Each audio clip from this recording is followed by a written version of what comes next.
Kosmos.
a shoulder to cry on. Face on the lover with the fire in his heart. I'm meant for the cover, but you tore him apart. Oh, now I found a real lover, never fool me again. Last Christmas I gave you my heart, but the very next day you gave it away. This year, to save me from tears, I give it to someone special. Last Christmas I gave you my heart, but the very next day you gave it away. This year, to save me from tears, I give it to someone special.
What?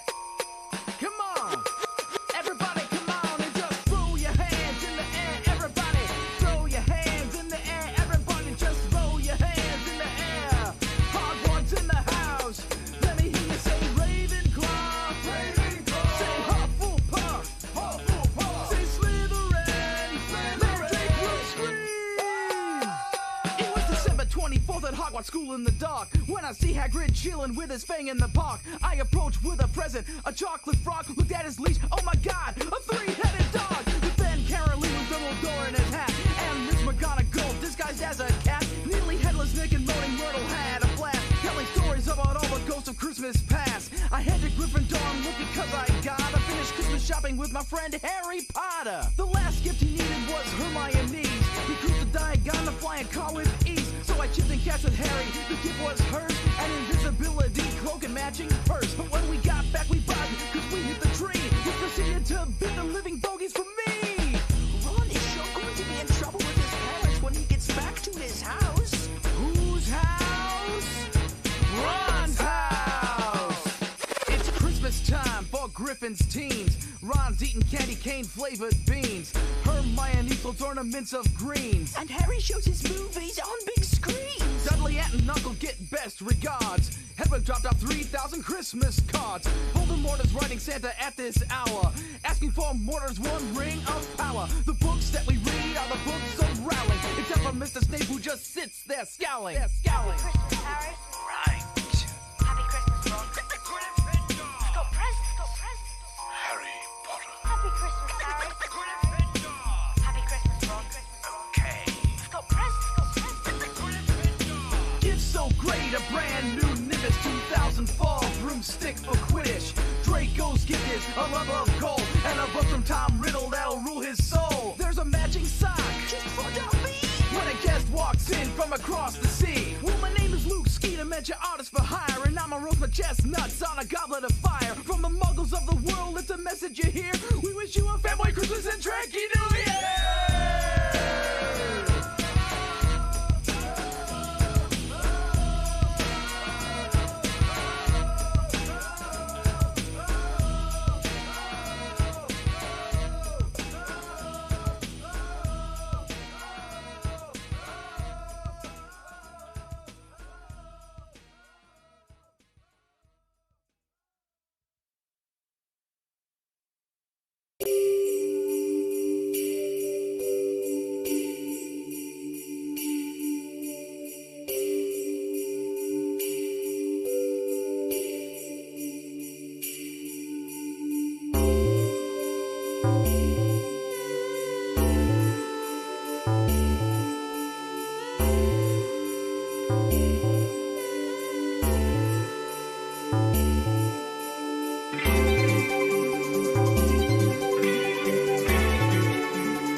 This is Kitten Features, and you're listening to Show X Live with Ken in a student accommodation all the way in Scotland, and Wade in his white windowless van? Uh-oh, I better get out of here. Enjoy the show!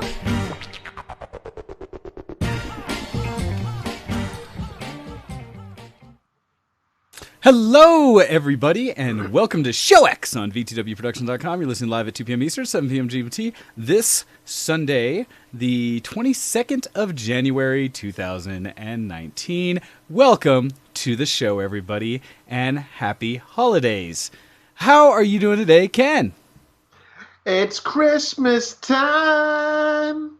I apologize to everybody in the stream, the archive, Facebook, and Twitch for me singing to you. Even just for a few seconds, I've probably ruined your Christmas.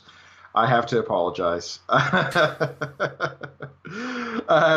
Yeah, we're live. I've actually learned how to do this pin thing on Facebook, so it's at the top of our page now. Yay! So that everybody knows, and will forever know that we were live on Christmas. Well, not on Christmas, but close enough. More or less Christmas. Woo! I'm in a very good mood. I love Christmas. It's my favorite time of year. Even though I'm not religious, and I've spoken to people who get really mad at me for saying, "How can you like Christmas if you're not Christian?" I'm like, easily, watch me. I was going to say, I talk about it all the time that while I am not a religiously motivated individual, I love tradition in a lot of the things and ways I grew up. And so there are quite a few things in my life that I do because it is what my parents did, is how I grew up as a child, and it's something I've always associated as a good memory in our time. And so for me... It's not just that it is traditions, it's the fact that they're freaking good traditions, you know? It's like presents. Who doesn't like presents? Good food. Who doesn't like good food? Drinking copious amounts of alcohol? Who doesn't? Okay, maybe not that one. Well, cheers. Cheers. As I am having a lovely Merlot. What am I having? No, mine's a sweeter one. It's not Merlot. I think it's a Malbec or something. I have to double check what I am drinking. I know the brand, but I have to see what flavor it is specifically. But it's sweet and almost sparkly and truly lovely to consume. So yes, definitely a happy holidays. Hopefully everybody appreciates the little bit of nuance thrown on the stream today. Us, as Hando pointed out, in our jumpers or sweaters that are all Christmassy and such. Also, I have my little lights that I threw up in the background that admittedly are there as a precursor to me putting them up all over my house. So these are the lights that I hope to eventually put on the outside of my house as decoration.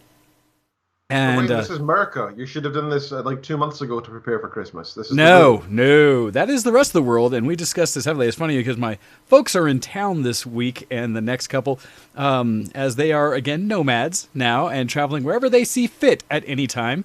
And so they are spending the next couple weeks and celebrating the holiday season with me here in Denver, although with me but not here because their house is mobile. And so they're at their house right now. And we were talking about how I think we were coming home from a Christmas party a friend of mine threw last night where I got to show off all the wares. And in doing so, we commented on how what is the appropriately accepted time frame to adjust between holidays? Because my father, being very traditional, was very much of the opinion that nothing of the holiday season go before you get October being Halloween month. And then within that time frame, you can start to transition into fall as a celebratory of decorations and things, with a focus here in America, in the United States, of Thanksgiving as the next holiday to celebrate. And there is a very hard line kind of issue between when is Christmas allowed to poke its head up prior to Thanksgiving here in the United States. Other parts of the world, I understand how Christmas can go for months prior to the holiday. It doesn't really. I was kind of kidding because in the UK and I think elsewhere, generally speaking, it's like, I think the most hardcore traditionalists will do it like 9 days before or something, but most people just do December 1st. And I think in the US, it's usually straight after Thanksgiving. That's the day after Thanksgiving is traditionally when people start throwing up all the decorations, especially holiday lights and things like that, because it's trying to get it done as soon as you can before, like here especially, right before the potential for snow and when the holiday may get worse. And so we try to make sure we allow for that. And yes, it's good. Hey, look at that. Hando says the foam is helping Ken sound pretty well. And is it really? Oh, great. Yeah, this is all new. I forgot about that. Yeah, yes, as we continue to try to upgrade things. In the office here, I have finished mounting my microphones and putting the new SLR cables up and out of the way. So I'm hoping to change things up a little bit, add another camera so you can see my beautiful clean desk that's now next to me and how I utilize this in the future to show off maybe items and things. So I'm looking forward to doing more with that. And I'm still trying to figure out how to best move these arms, but so far it's working. Although it's only been me so far, so we'll see if I ever... The best way to move your arms is dancing for Christmas. That's the best way to do it. Not flapping? No, not flapping. Unless you're very, very drunk and falling. But yeah, so as Babs is saying that after Halloween goes to X days to Christmas, no, you have to get through, colonial Thanksgiving Day or such, or whatever we want to call that time frame where it's another celebration of family and gluttony. And so I do not subscribe to allowing anything Christmassy to exist prior to Thanksgiving, at least in my opinion. So, all right, as we kick things off, I don't know if I'm going to specifically get into the sections as much as this is a holiday season show, and we're going to be playing throughout the episode. One thing that we are going to be doing is, because I'm in a festive mood, I have gone through and been grabbing some keys that I can send to everybody out there on Steam for a holiday gift giving of games today. And so the first one I'm going to go ahead and throw right into the stream right now. This one is going to be a key for the game Kingdom New Lands, and whoever grabs it first, that's yours. So take it away, and there will be more being dropped in the chat throughout the stream. That is the Twitch stream that's been dropped in. You can also probably see it in the chat on the screen eventually. Yeah, it should show up on the screen on all of at least on screen if nothing else in the chats, yeah. But you might be too late by then. If you really want to get a chance of getting a free game, fair. Twitch chat's you can copy it out of the Twitch chat. You may not be able to copy it out of the others. So if you're watching on YouTube or Mob Crush or Facebook or any of that, you may not be able to get the keys directly out. You might have to quickly scan and grab them. I do recommend coming to see us on Twitch, even though we're streaming everywhere, for the giveaway, because Twitch, we are on twitch.tv/VTWShowX, and you can check us out there. Also, we're doing something today where, being a Twitch stream, there's a gifting that we can do amongst friends here on the show for League of Legends today. We have a community gift chest going that you can donate to. How does this work, Ken? I have no idea. It's all magic. There's a little information button above the chat now that you can click on to see. But basically, I believe the way this works, you buy a skin that gets donated to the stream in general.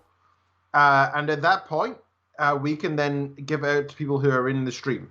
So if you want to donate to the community in general as a whole, you can do so by donating to the community gift chest there.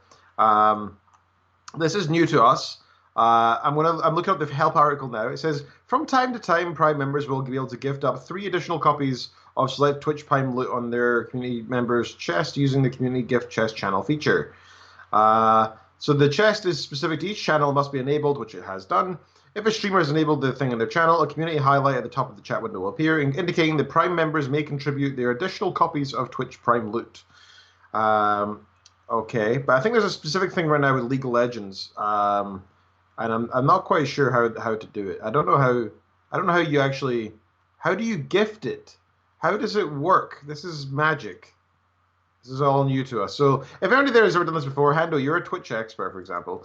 If you know what's going on here, let us know, because this is new to us. We wanted to turn it on, but it's all brand new.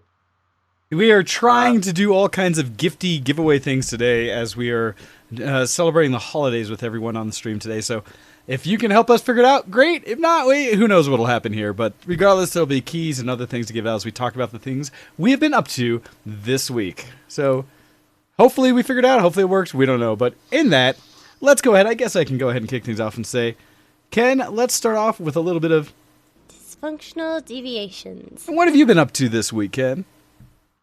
Well, oh God, what have I been up to? So I was saying to Wayne before the show, I'm kind of struggling because this week all I really did was go to work and it was sort of boring stuff mostly. The one thing that I think is worth mentioning is Ken had this fantastic idea for how we could, since we just moved, continent, and stuff. We're not like spending exuberant amounts of money on each other for Christmas, right? And we thought, how are we going to have a fun, enjoyable Christmas that'll make us smile and laugh and have good memories from? And she had this brilliant idea that we'll have a dollar store Christmas prize game. So we had $15 each, and we had to go to a Dollar Tree or whatever, and we had to find 15 different items that are specific themes. So this theme, the themes include something bear or cat themed because that's our favorite animals, a weird coffee cup, a WTF section, so just something that's really weird, a grooming, bedroom, kitchen, living room, bathroom, weird food, Christmas themed, super American, art for Kitten and computers for me, Doge theme, something the other person will hate, and a free space. Nice, quite a selection. I can't talk about what I got, and because I don't know what I got from Kitten, and I can't really talk about what I got her because she'll hear. But it was quite a fun challenge to go and do all that. So it was surprisingly difficult because I thought go a Dollar Tree and I thought you'd find like a crappy ornamental statues and decorations section. There was one, but it was like half a shelf. It was, and so when I was trying to find something like for the living room, and I was trying to look for like, I don't know, like a cat statue or something, and I couldn't find one. I was like, this is a crappy Dollar Tree. Why is there not like some bad cat statues here? Why don't they exist? For the something that our person would hate, there was a lot of Jesus-y stuff there.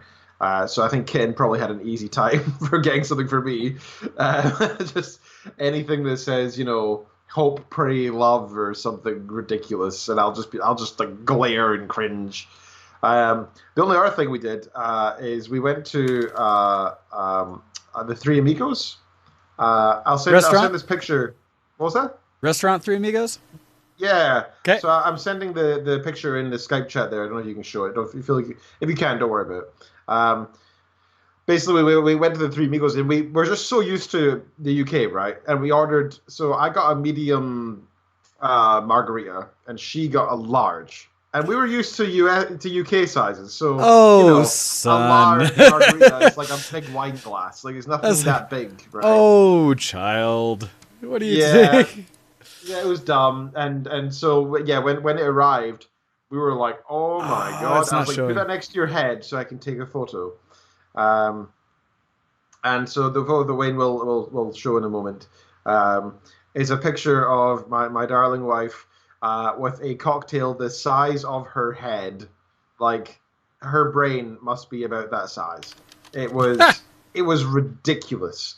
And it was quite strong as well.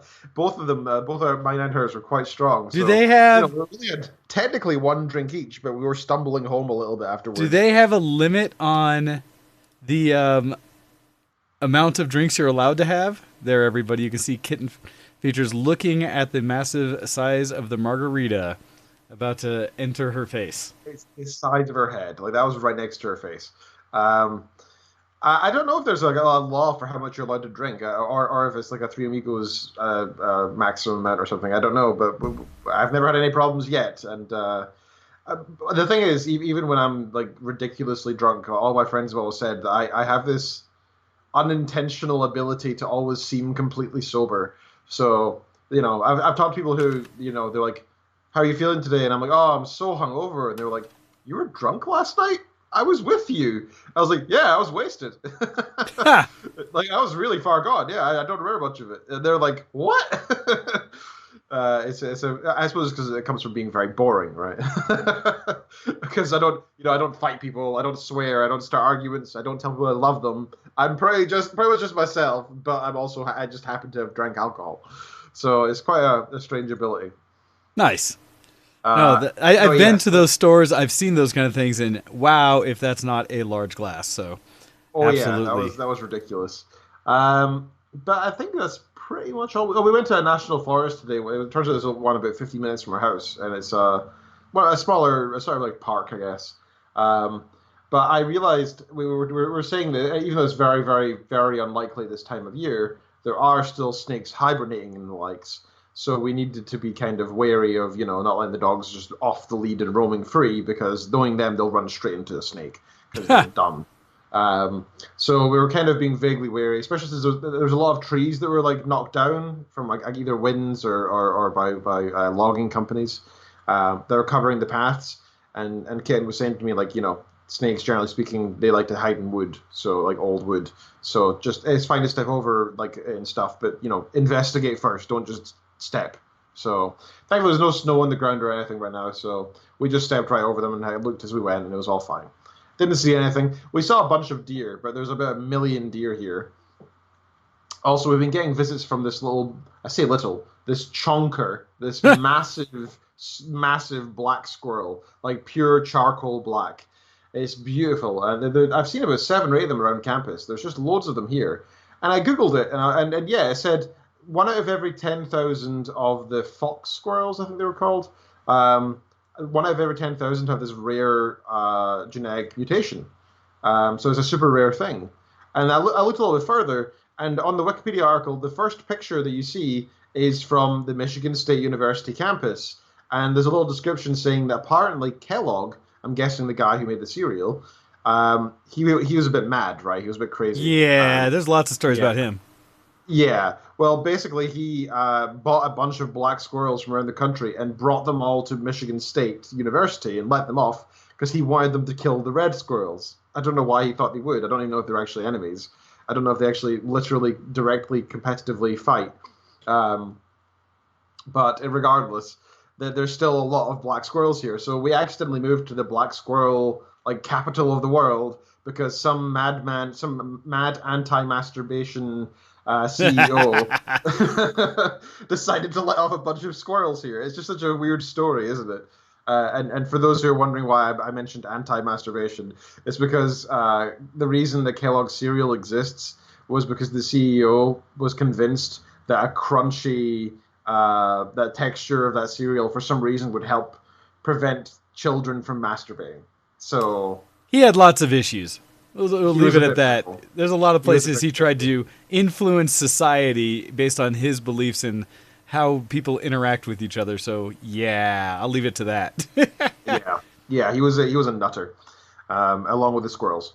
So we've got this big black squirrel who keeps coming near our house, and it's absolutely gorgeous. It's nice to see it every time because it's such a rare sight for us. I mean, plus the squirrels here are massive. They are just all so huge.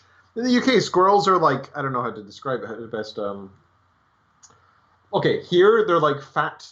They're like a tub of big Pringles, but fatter. That's how big the squirrels are here. In the UK, they're both half the width and height. They're just like little things like this. Here, they're like this.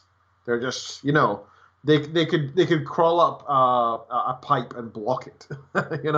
Like these are big things. In fact, I can see one right now. There's so many squirrels around here. They're beautiful little things, though. Anyway, that's been my week. Like I said, it's been rather dull enough for me to talk about squirrels. So, Nah, it's all good. It's all good. All right. Well, for me this week, let's see what I want to get to. So definitely talk about the sweaters a bit, and I'm trying to remember if I'd mentioned much about it last week, other than I had picked up a sweater in order to wear to the holiday party that a couple of holiday parties that were coming up. And one of the things I had done this past week to get ready for these parties is I actually spent part of one of my days at work finishing the sweater. Because I got this sweater at a vintage store. I actually found out it was the same vintage store that had picked up my 1940s tuxedo that I have. But you mentioned that last week. Yep. Yeah, but this one, what I ended up doing with since getting it is people, when I first put it on, said, actually, that looks kind of like a nice Christmas jumper, not anything traditionally ugly or garish and over the top. So I thought, well, that's not going to work. Everybody's talking about wanting to see over-the-top Christmas sweaters, so I need to add to it. And so on a suggestion from one of my friends, I went to one of the big box stores and picked up some things to work with it. Primarily, if you can see, I put all the little baubles that are on it, so all the little ornaments I got as a pack, and I hand sewed them in, as well as, if you can see, and maybe I'll adjust it so it's a little more obvious, I put on lights onto the sweater that I now have blinking for you. That was another one of those things. It's like a strand of lights you can get at big box store, and so I had to sew it on all around the sweater, and it took me a good bit of time actually putting it all together, but I felt it was well worth it. I mean, look at that. I believe so. The glowing, ephemeral aura of Christmas that's coming from you. I don't think those lights were even there at the start of the show. I think they just showed up. Like the Christmas items are spawning near you. So yeah, no, I got them all together and first wore it. Let's see, I got it for a different purpose, but I ended up getting to wear it to the holiday party I went to last week with my ninja friends, where I did the white elephant and everything I talked about from there. And it was well received just initially, but that's when then I needed to add to it so that when I wore it on Wednesday to another one of the weekly running events, where I actually wore it to go run the 3.5 miles around the park that I went to. And in doing so, I was told by other runners, because it's very dark by the time we get out there, that they could see me from kilometers away as I was running around the park. They knew exactly where I was based on the lights on my sweater. And so that was entertaining.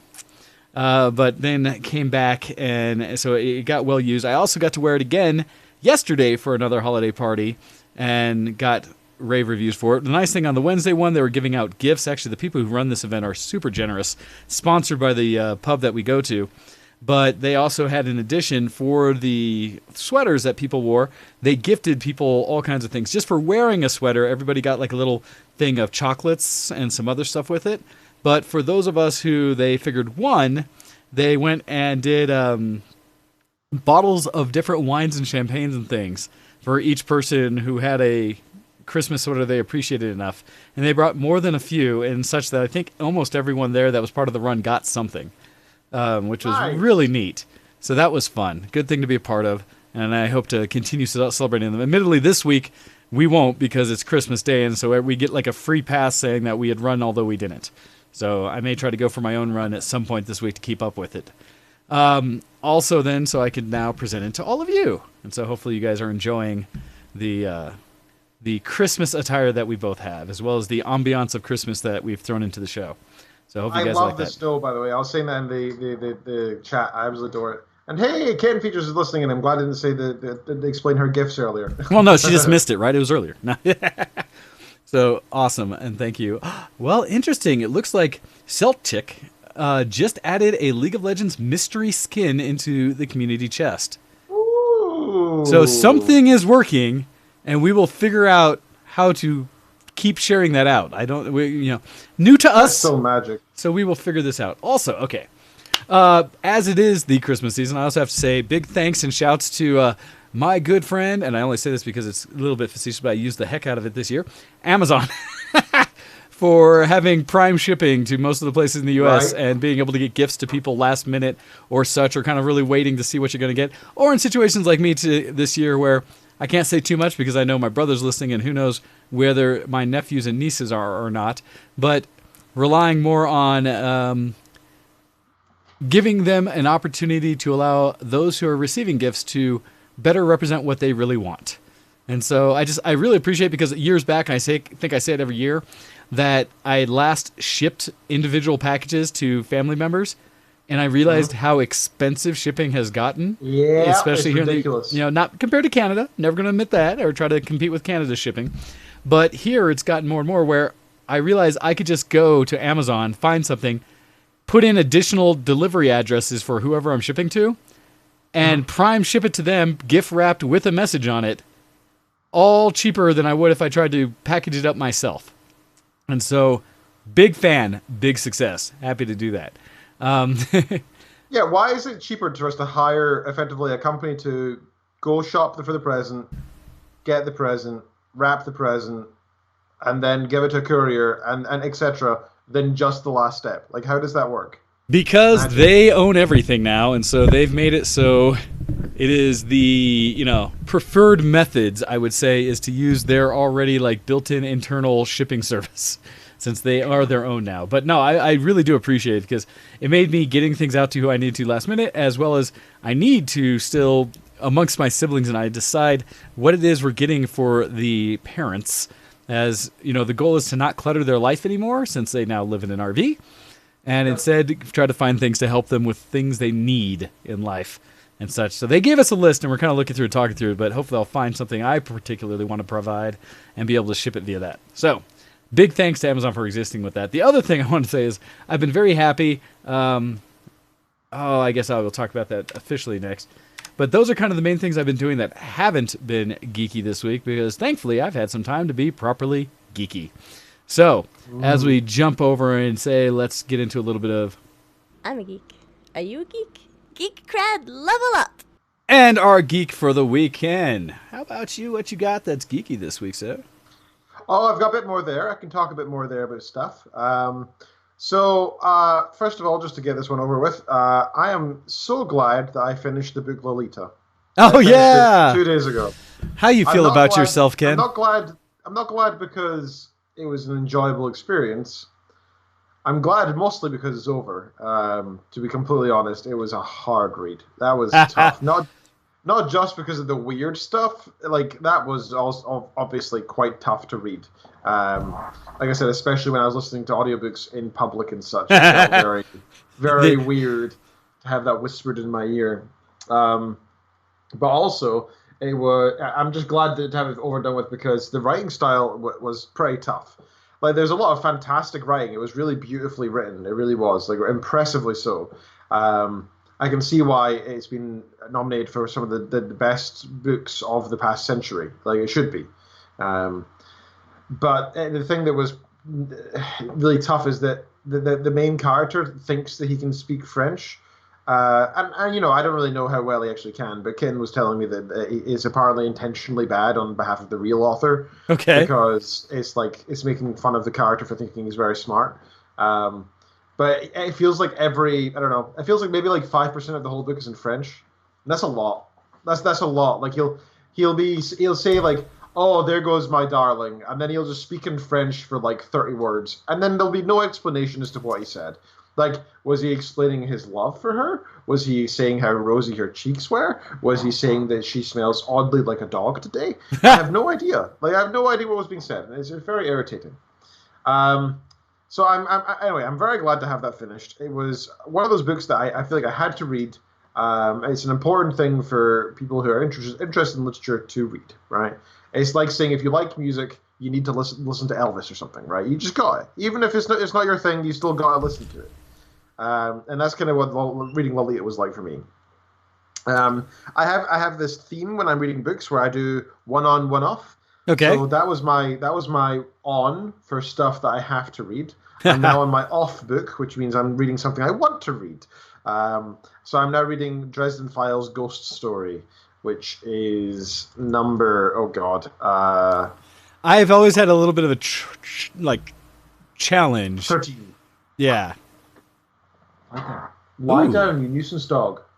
Lie down. All right. I'm going to try something because it says in our community gift chest we have 5 gifts that have rolled in. So I'm going to try to hit this distribute gifts button to see what happens. And I don't get one. Up to 5 gifts are going to go to lucky viewers in the channel. And there's only 6, so I think you're probably going to get one no matter what, almost. So we will see what happens with that and how that goes around and who gets what. So I'm very curious to see what happens with this. VHW Show X received a League of Legends mystery skin. That's Why funny. didn't we get one? I don't know. We will. Well, because we're in the chat as we were hosting it. It just means we'll have to adjust and throw it out again or see how that works. It'll give us an opportunity to see how you even receive these things. So, I know, but is that attached to your League account? I don't know. I will have to see what that does. Oh Definitely not our intention, but we'll see what goes on with this. That was dumb. That was funny though. So anyway, yeah, I finished Lolita, and thank God for that. I'm reading Dresden Files Ghost Story, and so far thoroughly enjoying it. I just finished before Lolita. I finished the short stories one, Briefcases. Yes. Which was a bunch of other stories throughout the Dresden Files, like in between multiple different books and side stories. Some of them featuring Dresden, some of them featuring Murphy, some of them featuring Dresden's brother, and so on. Yeah, that's been enjoyable to get back to that series. 'Cause I really love it. And I saw that Jim Butcher announced in the past week that the next book has been finished. It's written now, and I believe he's now working on publishing it. Well, so the funny part is, he actually responded on one of my posts to a one of my friends who I think was being a bit snarky. Because what was my comment? It was something that I found about Dresden Files or something, or one of Jim's books, something I had promoted or pushed to my channel, and or one of his posts or something. But one of my friends commented on it like, yeah, but when's the next book coming out, kind of thing. And he actually responded in my channel saying, well, it's at the editor now, so hopefully soon. And Nice. he posted that thing, honestly, I want to say like more than a month ago, like 2 months ago or something when he first posted that. So I was just kind of like, for snarky friends trying to make a point. I like it. That's funny. Plus, if it's at the editor, I imagine it still needs to go to the narrator, right? I imagine. Well, so for an actual audiobook piece of that, yeah, that's not going to come out until after the published book comes. Boo. Read a book, Ken. No, I'm kidding. Like, read with your eyes, not with your ears. No. Bah humbug. It's that time of year I can say it. Hando says, "Why was he leading Lolita again?" It's like a literary classic. If you read, if you look at any like top 100 books from the 21st century lists, Lolita will be in there. It has to be. It's just one of the best books ever written. It really is. It's a hard read, and it's an insight into a part of society that most sane people don't want to look.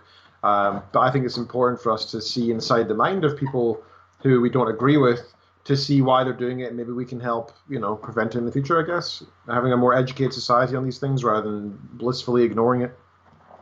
So I think that's kind of the point.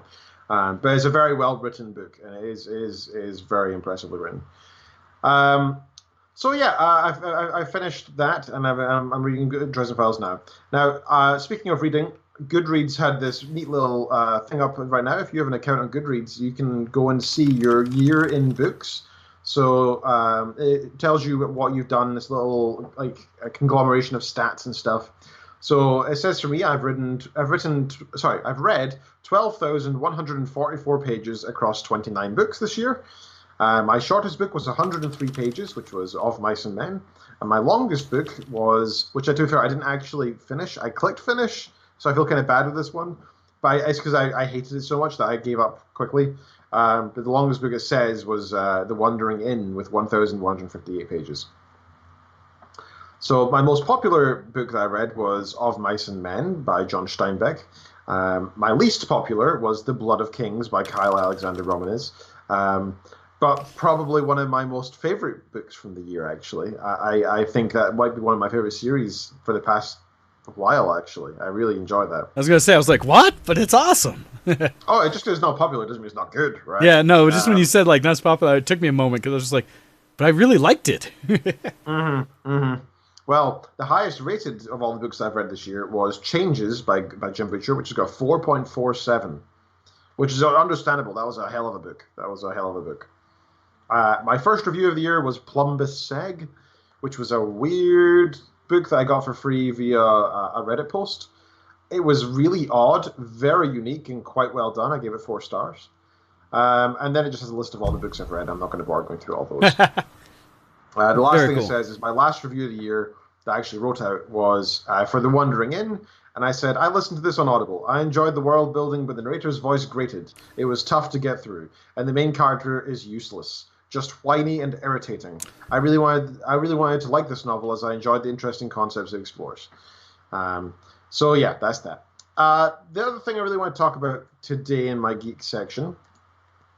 So I had a bit of a panic in the past couple of weeks because I used to pay for my website, right? And yes. It's been a large part of my professional profile. It's been basically my CV, my resume, right?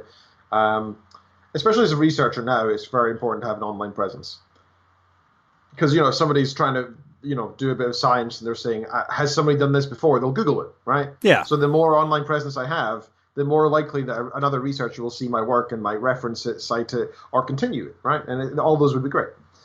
Anyway, well, I first got my website back when I was doing my undergrad because I thought I was going to be a programmer, and I still thought, if I'm getting my first job, it'd be great to have a little portfolio or like a repository of code that people can see that I can do some coding, right? That's kind of important. So, having a website's always been kind of important for my career, is what I'm trying to say. So I didn't mind paying for it. So over a year, it was about £100, so about $160 I was spending for hosting the website, domain registration, all the storage for the memory and such. I had my own SQL server and everything, so I could play with that, and that was great. But to be honest, I didn't use most of it, and I always kind of regretted using that service, but it was the cheapest I could find. Okay. I've now in the past 2 weeks learned of GitHub. It actually has free website hosting. Oh, really? The only downside, if you don't pay any money whatsoever, well, actually, it's free for those who have pro memberships, and I have that free through my university anyway. But anyway, yeah, so I've got free hosting. The downside is that you can only use domain name .github.io. Gotcha. Right? Yeah. So you don't get your full natural URL. I mean, mine said drkenread.github.io, and if you type that in, you'll still go to my website, which is neat. But I didn't really want to have a GitHub website. I don't know. It's fine, but it just doesn't feel so professional, right? It has I don't know. It's just not as impressive to like when you're handing out business cards to say like, here's my website, and it's like, I don't know, a WordPress, right? It's just not as impressive. Yeah. So I found out that you can actually just pay for domain registration, tell GitHub IO pages, point to that registration, and that's it. So I'm now spending, I think it's like $10 a year on registration. So I was going to say, that's essentially what I've done, Ken, for the VTW pages and such, in that they are on a Blogger site, which is free via Google, and I just pay for the domain, basically redirect so that it sees it as vtwproductions.com. Yep. And so, yeah, it's things you do to minimize costs, and that's one that I picked up a while ago. Yeah, no, glad you found that. Yeah, it's super useful, and the only thing that the main reason why I hadn't done this a little bit sooner was I was a little hesitant because I've signed up to everything with my personal email address, which ended with @kenread.co.uk, and I was thinking to myself, if I move away from my host, even for a few days, will I lose my email? I've had that concern. That's pretty terrifying because my status here in the US as a visa holder, they have that email address, right? That's how they contact me. Yep. My bank would contact me that way as well. Everything whatsoever would contact me via that email address, and so it's a bit of a panicky thought to think, can I go without it even for a few days?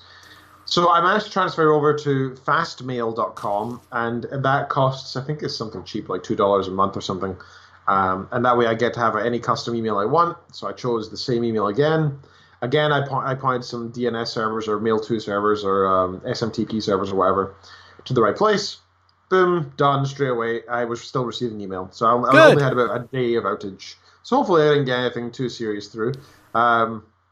But that means it's all sorted. I've also been updating my website in general, so if anybody is vaguely interested in it, one of my favorite things about moving over to GitHub is that it automatically takes away the need for a .html at the end of every page. So now you can go to kenread.co.uk/research or any of the redirects you do. Yep, and it's all just there and available. Nice. So if you want to check it out, there it is. It's nothing really changed that much. I've added a little bit to make it a little bit neater. I've removed all the high-res images to be default so that it actually loads within a reasonable time now. I originally had it so that all of the full 5,000 by 4,000 would load per picture, which is fine if you're on like a university campus because it will still load very quickly. But anywhere, if you're loading on mobile or at home, it would take forever. So I've removed that all the way, and it now loads nice and quick. So yeah, that's all done. The only other issue is that it wouldn't store all my photography on it anymore because GitHub allows you up to 1 gig free, and that's it for your website. Whereas my photography in full res was, I think, something like 3 gig. So nothing crazy, but it's now all on Dropbox. So I just linked to the Dropbox instead. If people want it, that's where it is. Nice. The one thing I really should point out to people, actually, if you are interested, that last link there, is kenread.co.uk/gallery. If you scroll down a little bit, there's a whole section for Google Chrome themes. So I spent some time a year, 2 years ago on taking a bunch of my photography and thinking like, how can I make this actually be useful for people? Like, I like photography, I love it, but the one thing I've always been sad about is it's never useful, right? I like to have a functional hobby, and this is a way that people might actually be interested in having it as a theme on their computer, not just a wallpaper, but something they can install. Plus, it's easy to track the stats on it, and I found that one of them has over 15,000 installs now. Oh wow! So which is great. Yeah, over 15,000 people have now installed. I can't remember which one it is. It's if you look on that page, it's the second row, last one on the right. It's called Urban Exploration or something like that. Dude, that shot is so like moody and thematic of yours. I have loved that one forever. Thank you very much. Yeah, I'm really proud of that one as well. That was with a tripod, which is why it looks particularly open. I hate when you look at nice photos that you think you really like and then you zoom in and it looks all bad. Yeah. Right. But this one doesn't do it, and I'm kind of happy with that, even though it's a composite. So go check that out. If you have Google Chrome, you can install any of those completely for free, and it means you get a fairly nice Google Chrome theme, and it makes me feel a little better seeing people use it. I've also got a section on the website for the show. You can actually watch live on Twitch there. You can also watch all of our YouTube, everything we've ever posted on YouTube in reverse chronological order as well. And lastly, the last thing I'm working on is that there's a secret page which you can access if you really want to. It's kenread.co.uk/literature. I'm just making a little reading page. I'm going to be talking about various things. I originally used the Goodreads widgets that they provide, which I thought would be a great idea because that way, I don't need to continually update what I'm currently reading, my favorite books of the last little while, and et cetera, et cetera. But when I actually installed it and looked at it, one, it was ugly as hell, and two, I realized that the Goodreads widgets don't automatically update. So I would have to regenerate the widgets and repost the HTML into the file, that upload it to Git again and again and again every couple of weeks. And I was like, yeah, screw that. So instead, I'm just going to make it like a page where I talk about the books that I've read over my life, and I can slowly update it when and if I please, rather than being such an up-to-date thing as what I'm currently reading, right? Yeah. So far right now, it's just been a kind of a blah. I'm going to probably break into little segments or something. Right now, it's just a little bit at the top talking about why I enjoy reading, and then there's a huge section on on the Stoicism that I've been reading about and my thoughts on it. I want to add a lot more to this page. It's really just for myself. I mean, if anybody's vaguely interested, feel free. I just want to talk about the fact that I've done that more than anything. It'd be quite boring for the average person, I think. Hey, I think it's a good-looking site. Hando commented that he thinks it looks good, so there's nothing wrong with pimping out what you've got there, and it shows off some of your skills of putting things together. So, well done. Yeah, good. I'm very good at stealing templates online.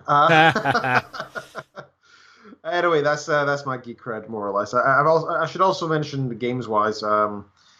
First of all, thank you very much for the gifts from everybody. I got Devil May Cry as a gift. I got Jackbox Party from yourself, sir, along with Fable Anniversary. I very much appreciate that. And I also got Opus Magnum from Hando as well. So thank you guys so much for all the near Christmas gifts. It's very sweet, and I've got a huge. That's already a ridiculous number of games I've got to go and play sometime. So I appreciate that tremendously. Sir, what have you been up to in the past little while for your geekiness? Well, let's see. So one of the big things I've been doing is I keep working on my 3D printers and all that because I like to be able to create, put things out into the world. I've been playing with shiny filaments and such, and I've got this wonderful, not just shiny, but color progressing filament that has different colors put throughout the spool, so as you print up, it changes. And actually, this one's a little slight in its one because it was just a shell, again, of a vase style, but that has a multi-facet kind of look to it, and it has a slight change in color from more of a orange to a little more copper, kind of coming from the bottom to the top. But I have been printing out lately a lot of what I've been using over and over. I mentioned it at other holiday party, and I have people that ask for it, so I've been printing with this filament for it. But finally got to start working well, more Baby Yodas, because that is a very popular thing right now. And so I gifted one yesterday at a gift exchange, another white elephant that we had that I was all excited because the family I went to, whose party it was, are huge geeks. They are the geeks that, love comics, sci-fi, all these things. Extended family of theirs are just as geeky as they are.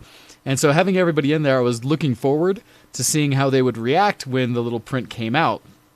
And much like previous ones I'd done, it took a little while before mine was finally picked. But when it was picked, it was the host's older daughter, who picked it up. And I will admit I got the reaction I'd hoped for, because she opened him, looked at it for a second, because I had a bow stuck to his head too. So when pulling it out of what was a wine kind of gift bag, they weren't sure until it got out, popped it open, looked at it for a second. I was like, wait a second, is this like a Baby Yoda kind of thing? Kind of looked at it. And once it was understood, there were many little shriek noises that were made, both by the gal who got the gift as well as her mother, who is the host, because she absolutely adores the Mandalorian series, and told me an anecdote that when she and her kids are watching it, that her husband, my friend Brock Sampson, can't be in the room because they make too many squealing noises whenever they see Baby Yoda on screen. And so he's just like, I don't understand you people, and leaves and has to watch it on his own. But so it was very well received, and like I said, I was very happy to get that out. I was also happy because from the gift exchange, I was the first to pick, and initially I had picked some really thick, woven socks that were comic themed. One was one set, and they're fur on the top, fur line kind of thing, really thick. One was Batman, and the other one was Wonder Woman, which I knew was purchased by. Actually, no, that was by her sister, who had got those. And on the tag it said, "This is the way," and so I was like, "Oh, that's the one I need to grab," because that's the tagline that the Mandalorian says in the series whenever they talk about things that are Mandalorian culture. That he'll say, "Oh, this is the way." And so when I saw, I was like, "Well, that's a geek. Let me grab that one." And those socks were in it. I did not keep those long. They were stolen from me quickly. And then the next one I received was not, it was more on the line of kind of the gag type gifts you get, and that some of the younger, their eldest daughter and her friends that had come and participated, ended up going to essentially a dollar store to get a bunch of gifts. And in doing so, I think the next gift I got had a package of tree air fresheners for the car, some little antler headband thing. What else was in there? Some other little nonsense things. I just remember one of the last things I pulled out of it was a toothbrush of all the kind of things. So I was like, oh, this has a whole story. It did have socks in it, though. I'll give it credit that it did have another pair of socks, but they're banana socks. And so I was just like, okay, not necessarily. Well, who doesn't want banana socks? I would have been okay with it, but I also had the joy that I was the first to pick, so I was also the last to steal. And so when everything was finished and the last gift came out and it went back to my turn, I was looking because one of the gifts that made it around that I was like, that may end up in my house, was a throw pillow. That was one of the kind of pillows that has the little beads on it where if you move it one direction, you don't see an image, but when you flip them the other direction, they have an image. I don't know if you've seen those or not, where they kind of do the colored beads different or not, or the little flat panels.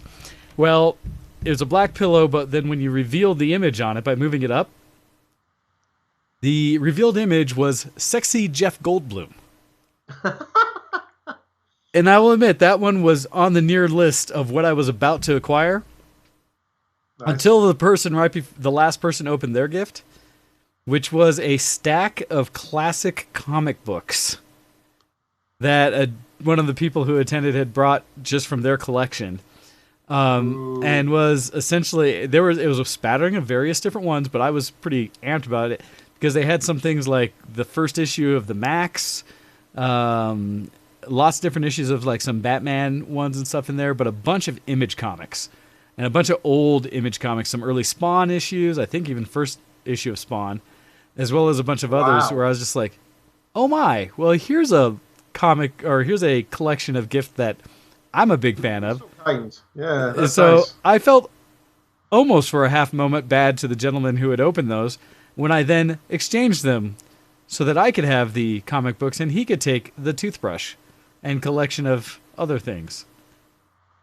So that turned out well for me. I enjoyed it. But yeah, that was a good time. Anyhow, so Baby Yoda's a big fan. Everybody loved it. I've got my 3D printers mostly up and running. I need to tweak my oldest one. I did get a print off of it now that I put the new edges on it, but it's got a little slack in it, so it printed a little squishy or like a little shrunken and misformed. So I have to like shore it up so that the screws don't have any slack in for the Z-axis, and then I think it'll be good to go. And hopefully I'll be able to print taller prints off it. And I still have to figure out the wiring on my middle one, where it's acting up and not wanting to heat up anymore. So always something with 3D printing. Anyhow, other than that, on a quick note, and we'll see how I do this before or after break, I picked up, because holiday sales, and also thank you for those who have gifted me things as well. Thank you, Ken. Thank you, everyone else who's kind of sent things my way as they've popped up, and I was like, oh man, now I have to like install more things that I need to make sure to find time to play. But one of the things I saw that was on sale, and it's something I had wanted-ish for some time, because my brother has played it for some time. My cousin played the heck out of it. But I got yesterday, or the day before, I forget when I picked it up, Bloons TD6. And so I played the crap out of that at one point. The series of Bloons games, right? I have never played a Bloons game. Ever. Oh my god. Until now. So I found myself, in fact, I should look, because I think I have it on Galaxy. It might say like how much time I've put into it now that I've had it for all of a day. Oh, that's hours ago. No, where's time in? So far it says I have played 5.5 hours of Bloons 6 in basically the last 2 days. And I will admit I was up perhaps later than I should have been with it, because I was trying to get through the individual adventures. Like I was trying to clear the first map completely through all difficulties, and the challenges in it. And I still have like 1 or 2 challenges on that one. I finally slipped over to the next match because I figured I might need to level up a little further before I can actually beat the harder ones that are on that map on the first one. And it's just like, darn it, I love tower defense games. This one is going to suck some hours from me. I know it. And I was hoping I could play it on the side. I don't know why they're so satisfying. There's just something about them that just, well, because it's the optimization, isn't it? Yes, and you get to do it your way. There's not just one answer to it. You get to use the kind of units or capabilities that you prefer and strategies you have. And it's freeform enough around where you can place things that I'm sure people come up with very different solutions. And so for me, I found myself just sucked in to this Bloons game, and I'm kind of like, dang it, I've watched other people play this. Why is it just now that I'm doing this? I don't get it. What's wrong with that? There's nothing wrong with that. I feel like I may have been missing out for some time on something that everyone else has already known about and loved for quite a while. Bloons is good. I played on mobile. The problem with mobile Bloons, anyway, is that there's eventually, I guess, kind of pay to win. Yes, because they want you to open up more things, and that's very irritating. And eventually, I just uninstalled it for that reason. But I did really enjoy it otherwise. But I don't know if I can actually recommend it because of the aforementioned. Well, I will say on desktop, and for the price of this one, which I think was all of 99 cents, that the sale was put it at, I was like, well, let me give it a shot. And so far, I've at minimum gotten my 99 cents worth of playtime out of it. So, and then there's plenty more for me to play with, so I'm looking forward to that. All right, I think what I want to do here, because I do have one other geek topic I feel like I must mention, but I think I want to take a somewhat early break and then come back to it, because that is something that I think I need to have a little more time and depth of what I want to discuss before I say anything. So we're going to take a quick break. I'm going to play more of our, assumed to be legal Christmas music. In this case, it's actually an OC remix one. This is going to be Donkey Kong Country Christmas Cave from Deimos on OC Remix that we're going to play during the break. And we will be back right after this in just about 2.5 minutes. So everybody, I hope you enjoy, and we'll be back shortly. You're listening to ShowX on VTWProductions.com. We'll be back right after this. Send in your emails to showx@vtwproductions.com.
You're listening to Show X on btwproductions.com. Hey everybody, and welcome back to the show. And as we celebrate the holidays, make sure, if you haven't already, grab one of the Steam keys as best you can as it goes through the stream before it is gone and before someone else grabs it, as I will keep dropping keys in throughout the show. All right, quick, Ken, we got an email in as I was looking in through during the break and such. Would you love to jump on that so we can share the geek cred of others? Sure thing. How are you guys doing? Hope your holidays will be better than mine as I'm sitting here stressing the heck out. No! Why? Why, might you ask? Well, let's start from the beginning. Since I last spoke, I found out that there were leaderboards for exhibition mode for WWF WrestleMania 2000. I should mention this is from Cup Check if you haven't already guessed. And 3 weeks ago, I snagged the world record in those categories, and 3 days ago, I ended up breaking my own records, and at the same time, on stream, mind you, start to smell something horrible as the smell of a burning retro gaming motherboard filled my room. Oh no! Geez. Turns out the board is 100% fried, and then here it is 3 days before Christmas, and trying to find a retro gaming console, let alone an N64, to replace it before the warranty expires on January 5th. I would not wish this on anyone. Anyway, about the E-League Showdown. I lost, but I got to rub it in everyone's face when most, if not all, of my friends can't say that they had the opportunities I've had. Also, it was a little less painful than I thought it would be, as the commentary wasn't as bad as I expected. Oh, that's good. Even though my name is H2O Happy Dude on the overlay, they put my real full name on blast. I guess if I wanted to be famous, there wasn't a way around that one happening. Wow, that's kind of cool. That's pretty cool, though. Happy holidays and take care going into 2020. You too, buddy. You too. Hope you have I'm glad you did it, and I think you're glad you did it too. Like I said, losing isn't necessarily a loss, right? It's not a waste of your time or anything. It's a good experience in itself, and I think you realize that as well.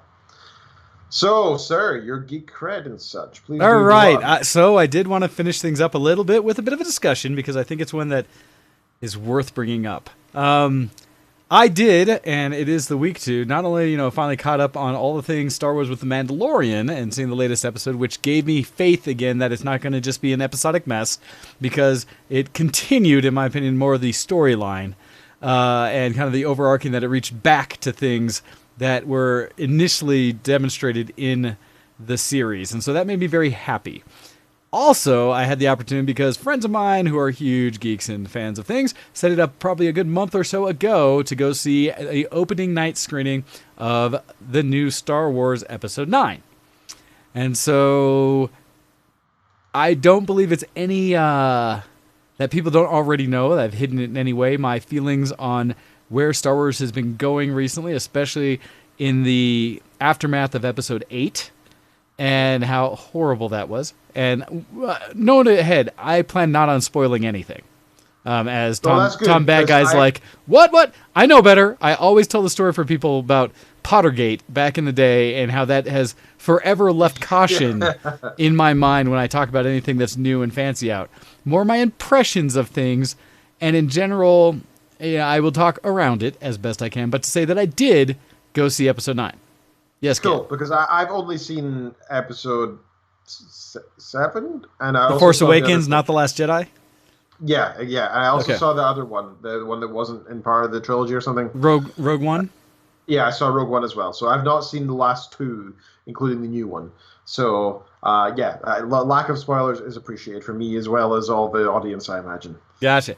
So for me, I went into Episode 9 with pretty much the sense of, after 8, I don't know if there's anything they can do to redeem the series. That I felt that Episode 8 was a mess. And I can go into specifics and things for time all over the place for so much time to go. I really did not like Episode 8, and so coming into 9, I thought, how are they possibly going to wrap things up in a single movie to deal with the nonsense that we were left with? And going into this one, so like I said, I was kind of just sitting there like, we'll see. The whole time I was almost bah humbug myself, just like, all right, I'm not going to get swayed, right? This has to really wow me for me not to hate this thing. And, but at the same time, my expectations were fairly low. I got to go with a whole group of friends. I think my buddy who set it up had purchased either 18 or 19 tickets, of which like row. He basically bought out an entire row in the theater, and then one additional spillover seat and such. And so we filled up the row. I ended up sitting towards one of the edges of it. So it was kind of close up, and I'm looking at the screen, one of those little like off to the angle things, not the most ideal. But was in for it, and said, all right, let's watch, let's see what happens. So started. The movie got going. I will tell you that I think they did a pretty decent job in the overall feel of the movie. The overarching, I put it in a sense where I felt it was a darker movie than the previous. And I felt they kept that kind of theme throughout the movie very consistently. Yeah, I will do my best. I don't want to spoil any of the actual story elements, but they got me. Of course. I will say that to wrap it, succinctly right at the front, and I see what Handler's typing in there. I did not, like I said, I wasn't sure what was going to happen, but I ended up actually really enjoying it. Enough so that I actually went back with my parents the next morning. Wow, that says a lot. And they really enjoyed it. Now, it's interesting, and I'll be curious in sidebar discussions with anyone who'd like it as to like whether they did or did not appreciate the movie themselves. Because when I first got out of the first showing of it, went over or where I was sitting in the line of people, the people to my right in the group who I didn't really know of the friends that were there, I could swear I heard them talk about some levels of them not enjoying it and things they were starting to pick apart right away. Whereas for me, I actually got up, looked at them and said, I'm not going to fall into this trap. Turned around and walked towards my other friends on the other side who had beaming smiles on their faces. And so while I don't want to cloud anyone else's opinion of whether they might or might not enjoy the new Star Wars movie, I will say I think they did a great job of earning all of the story elements that they presented in the movie. That there were things that they used as ways to answer a problem in a scene that they were good about making sure they had introduced earlier as a new ability, capability, or something that was now a known story element before they turned to it as their final answer. And so for me, it really, I will tell people, I think it earned every moment that it provided. And that's huge for me. Because whether you agree with the answer of what they provided and the way they finished it, I think at least internal to the movie itself, it was solid. And there weren't like glaring plot holes or anything like that. I will tell you, they got me in multiple times where you could tell the scene was designed to elicit an emotional response. Mm-hmm. And it did for me. And so there was a moment where I saw something happen. I was like, no, they just didn't. What? What? And it truly got me, where I, for a period of time in the movie, was just like, I cannot believe they just did that. And then it continues and such. And then find out how they progress things and say, yep, that made that emotion real for me. I had moments that I was laughing openly, that I was smiling, that I cried. It pulled out all kinds of things from me. Yes, Ken? Did Snape kill Dumbledore? Well, and man, so I even went to, because like when I first started watching the crawl, right, the scroll that comes through at the very beginning, I was critical even at that moment where it said what they were starting the movie off with, where everybody's been, that kind of thing, that quick 3-paragraph story element of what is happening. And when they first mentioned, like in the scroll, it does talk about something with Kylo Ren, what he's doing, what Rey's doing, and stuff like that. And I was just like, don't know if I like this, whatever. But again, they did it. What else do I want to say to it? Would you recommend going to see it? I would. One of the things that I will speak to as well, without getting in depth, because I really do not want to spoil it, is that I felt like they did the best job they could have to wrap up the story, get it to a point where it truly is the end of this arc, of the Skywalker arc, essentially, as they said they would do with this one. And to, in many ways, because of how my opinions were about Episode 8, to redeem a lot of what I felt Episode 8 just missed the boat on and failed to do. Almost. Okay, that's quite impressive. Almost to a point where Episode 8 would be, I won't say good, but... Well, you can't make a previous movie good. Well, but the funny part... Explain it away or whatever. I talked to a few people that after seeing 9, they said, oh, see, now what they did in 8 makes sense. And I was like, yes, I agree, but that doesn't make 8 good because 8 failed to make it make sense. 8 alone was garbage. With 9, 8 is tolerable. And the story at least is cohesive. And so there's things like that. And so, yes, right, it was a bit of a roller coaster. Visually, it is amazing. Like, it is gorgeous. That's no surprise. The visuals and the audio are as Star Wars as it possibly can. Like, there were moments where I heard the sound of a TIE fighter flying or the blasters going that I don't know if I was just ready for this moment in my life to have my childhood revisited, but it took me back to all the things I actually enjoy about Star Wars and my whole history of it and stuff. Nice. Where I was just, yep, that is solid. Yep, liked that. So many good things.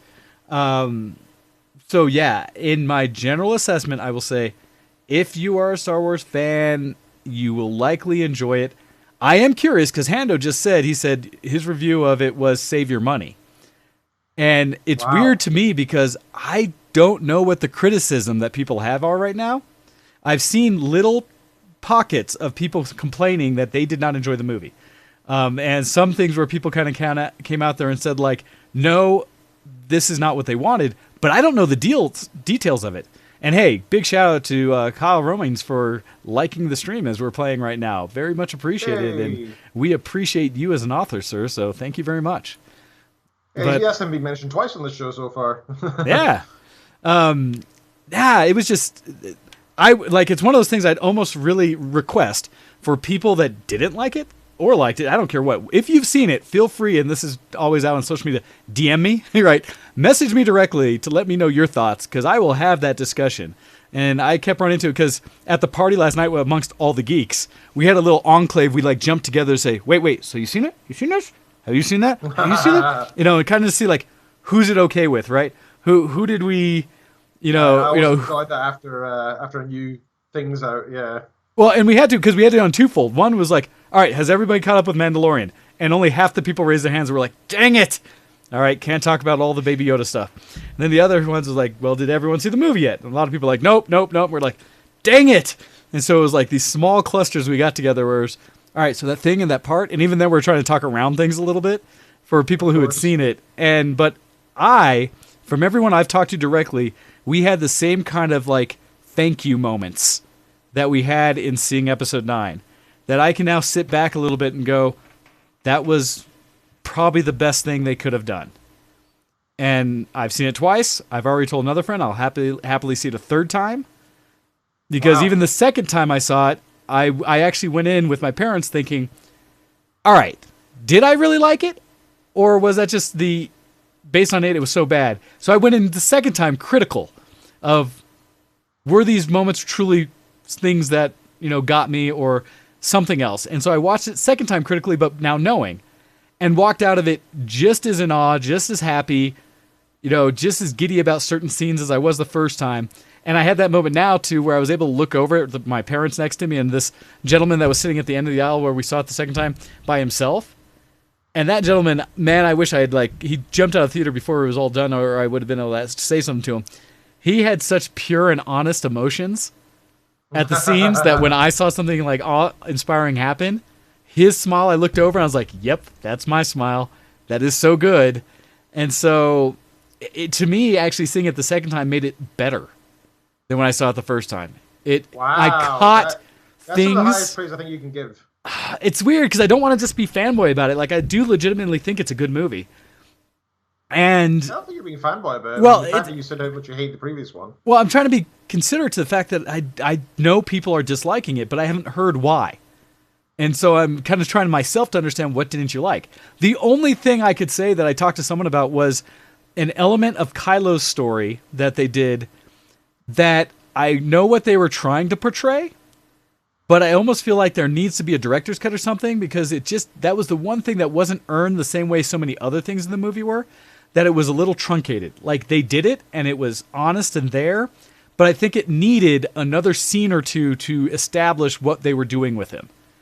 And if they had gotten that out, that would have just sold and been wonderful. Because I still liked it, and I still understood what they were doing for the Kylo story, but it just didn't. That piece was the one piece that didn't do it for me. Like, it was still good. It just didn't hit the master level of what they could have done with it.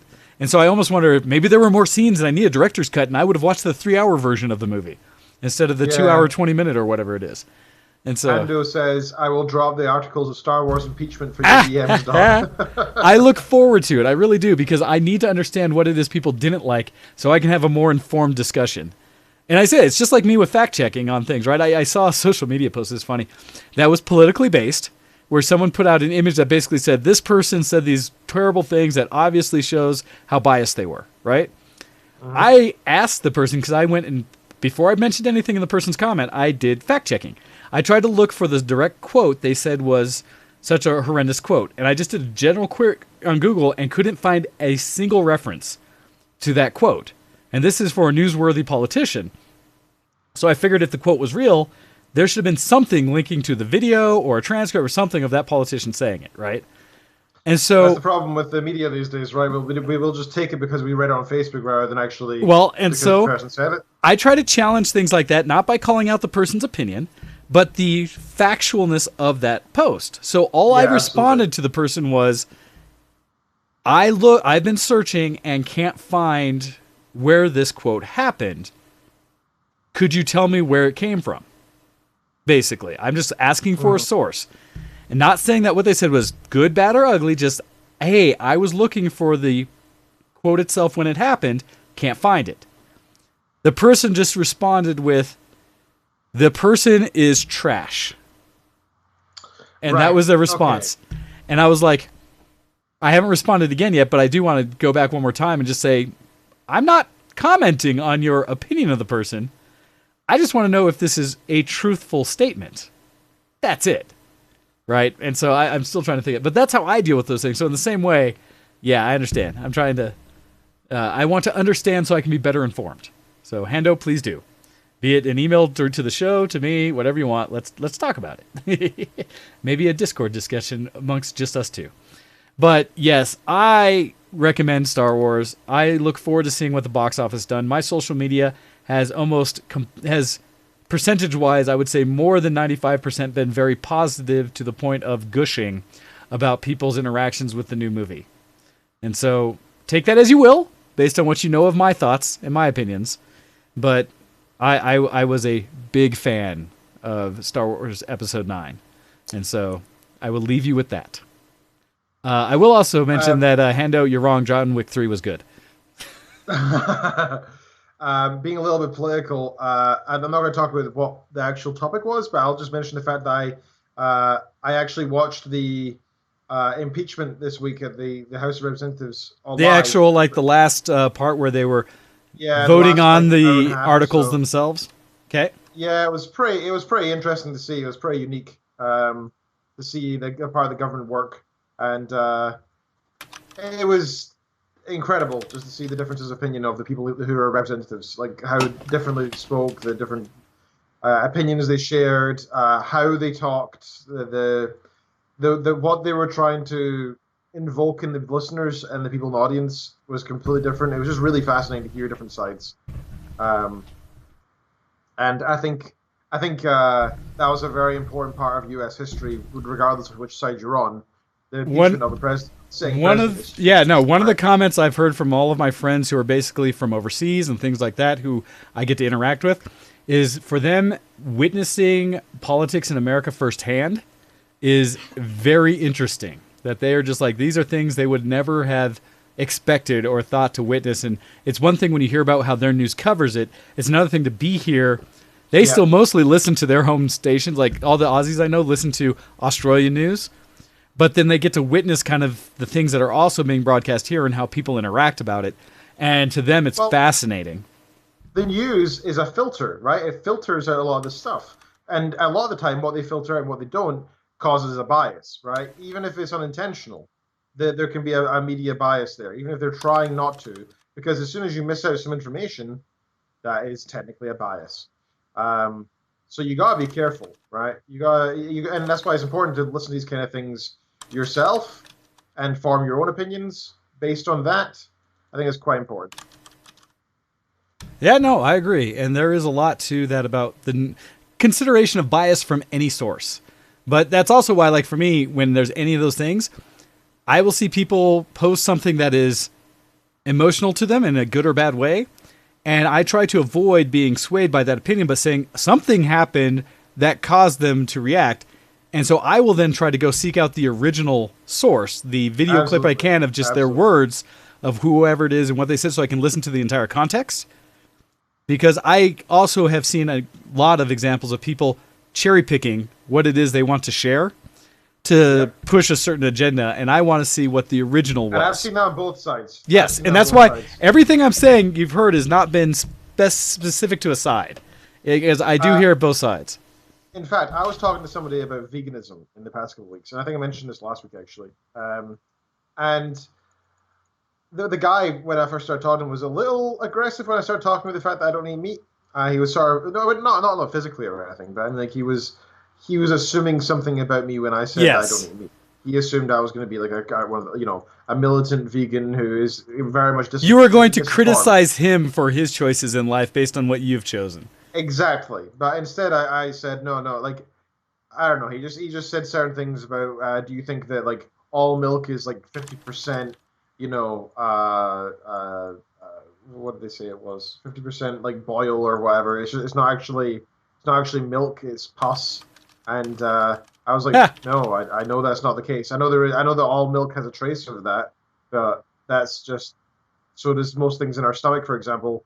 I mean, that's just a natural thing with most foods. There's usually something vaguely icky about them. I don't see it as a big deal. It's healthy, it's sterile, it's boiled away anyway. Who cares, right?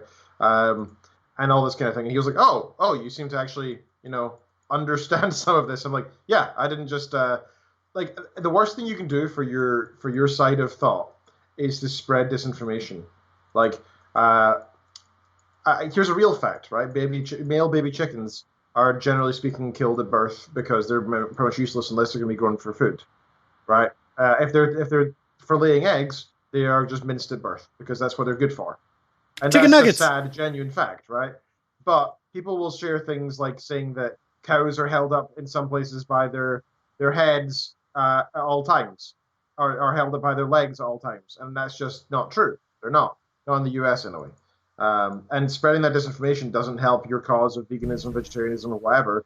It's a lie, and if everybody looks up, they'll just assume that you're full of crap and don't look up any facts, and they'll assume everything you're saying is a bunch of BS. Yep. And your side loses.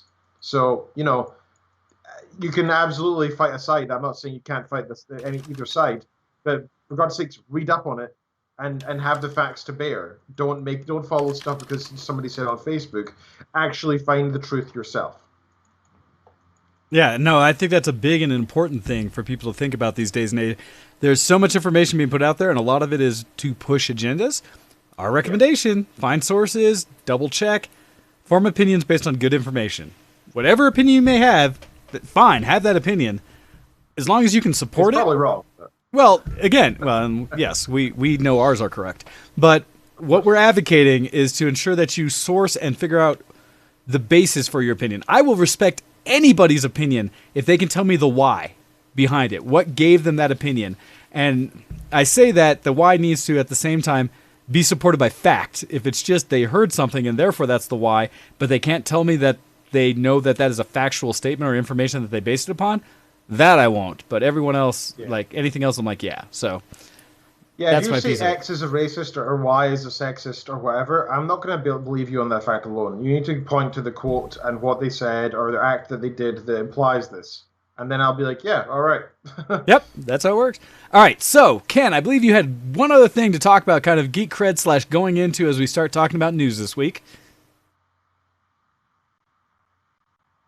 Did I just lose you at that exact moment?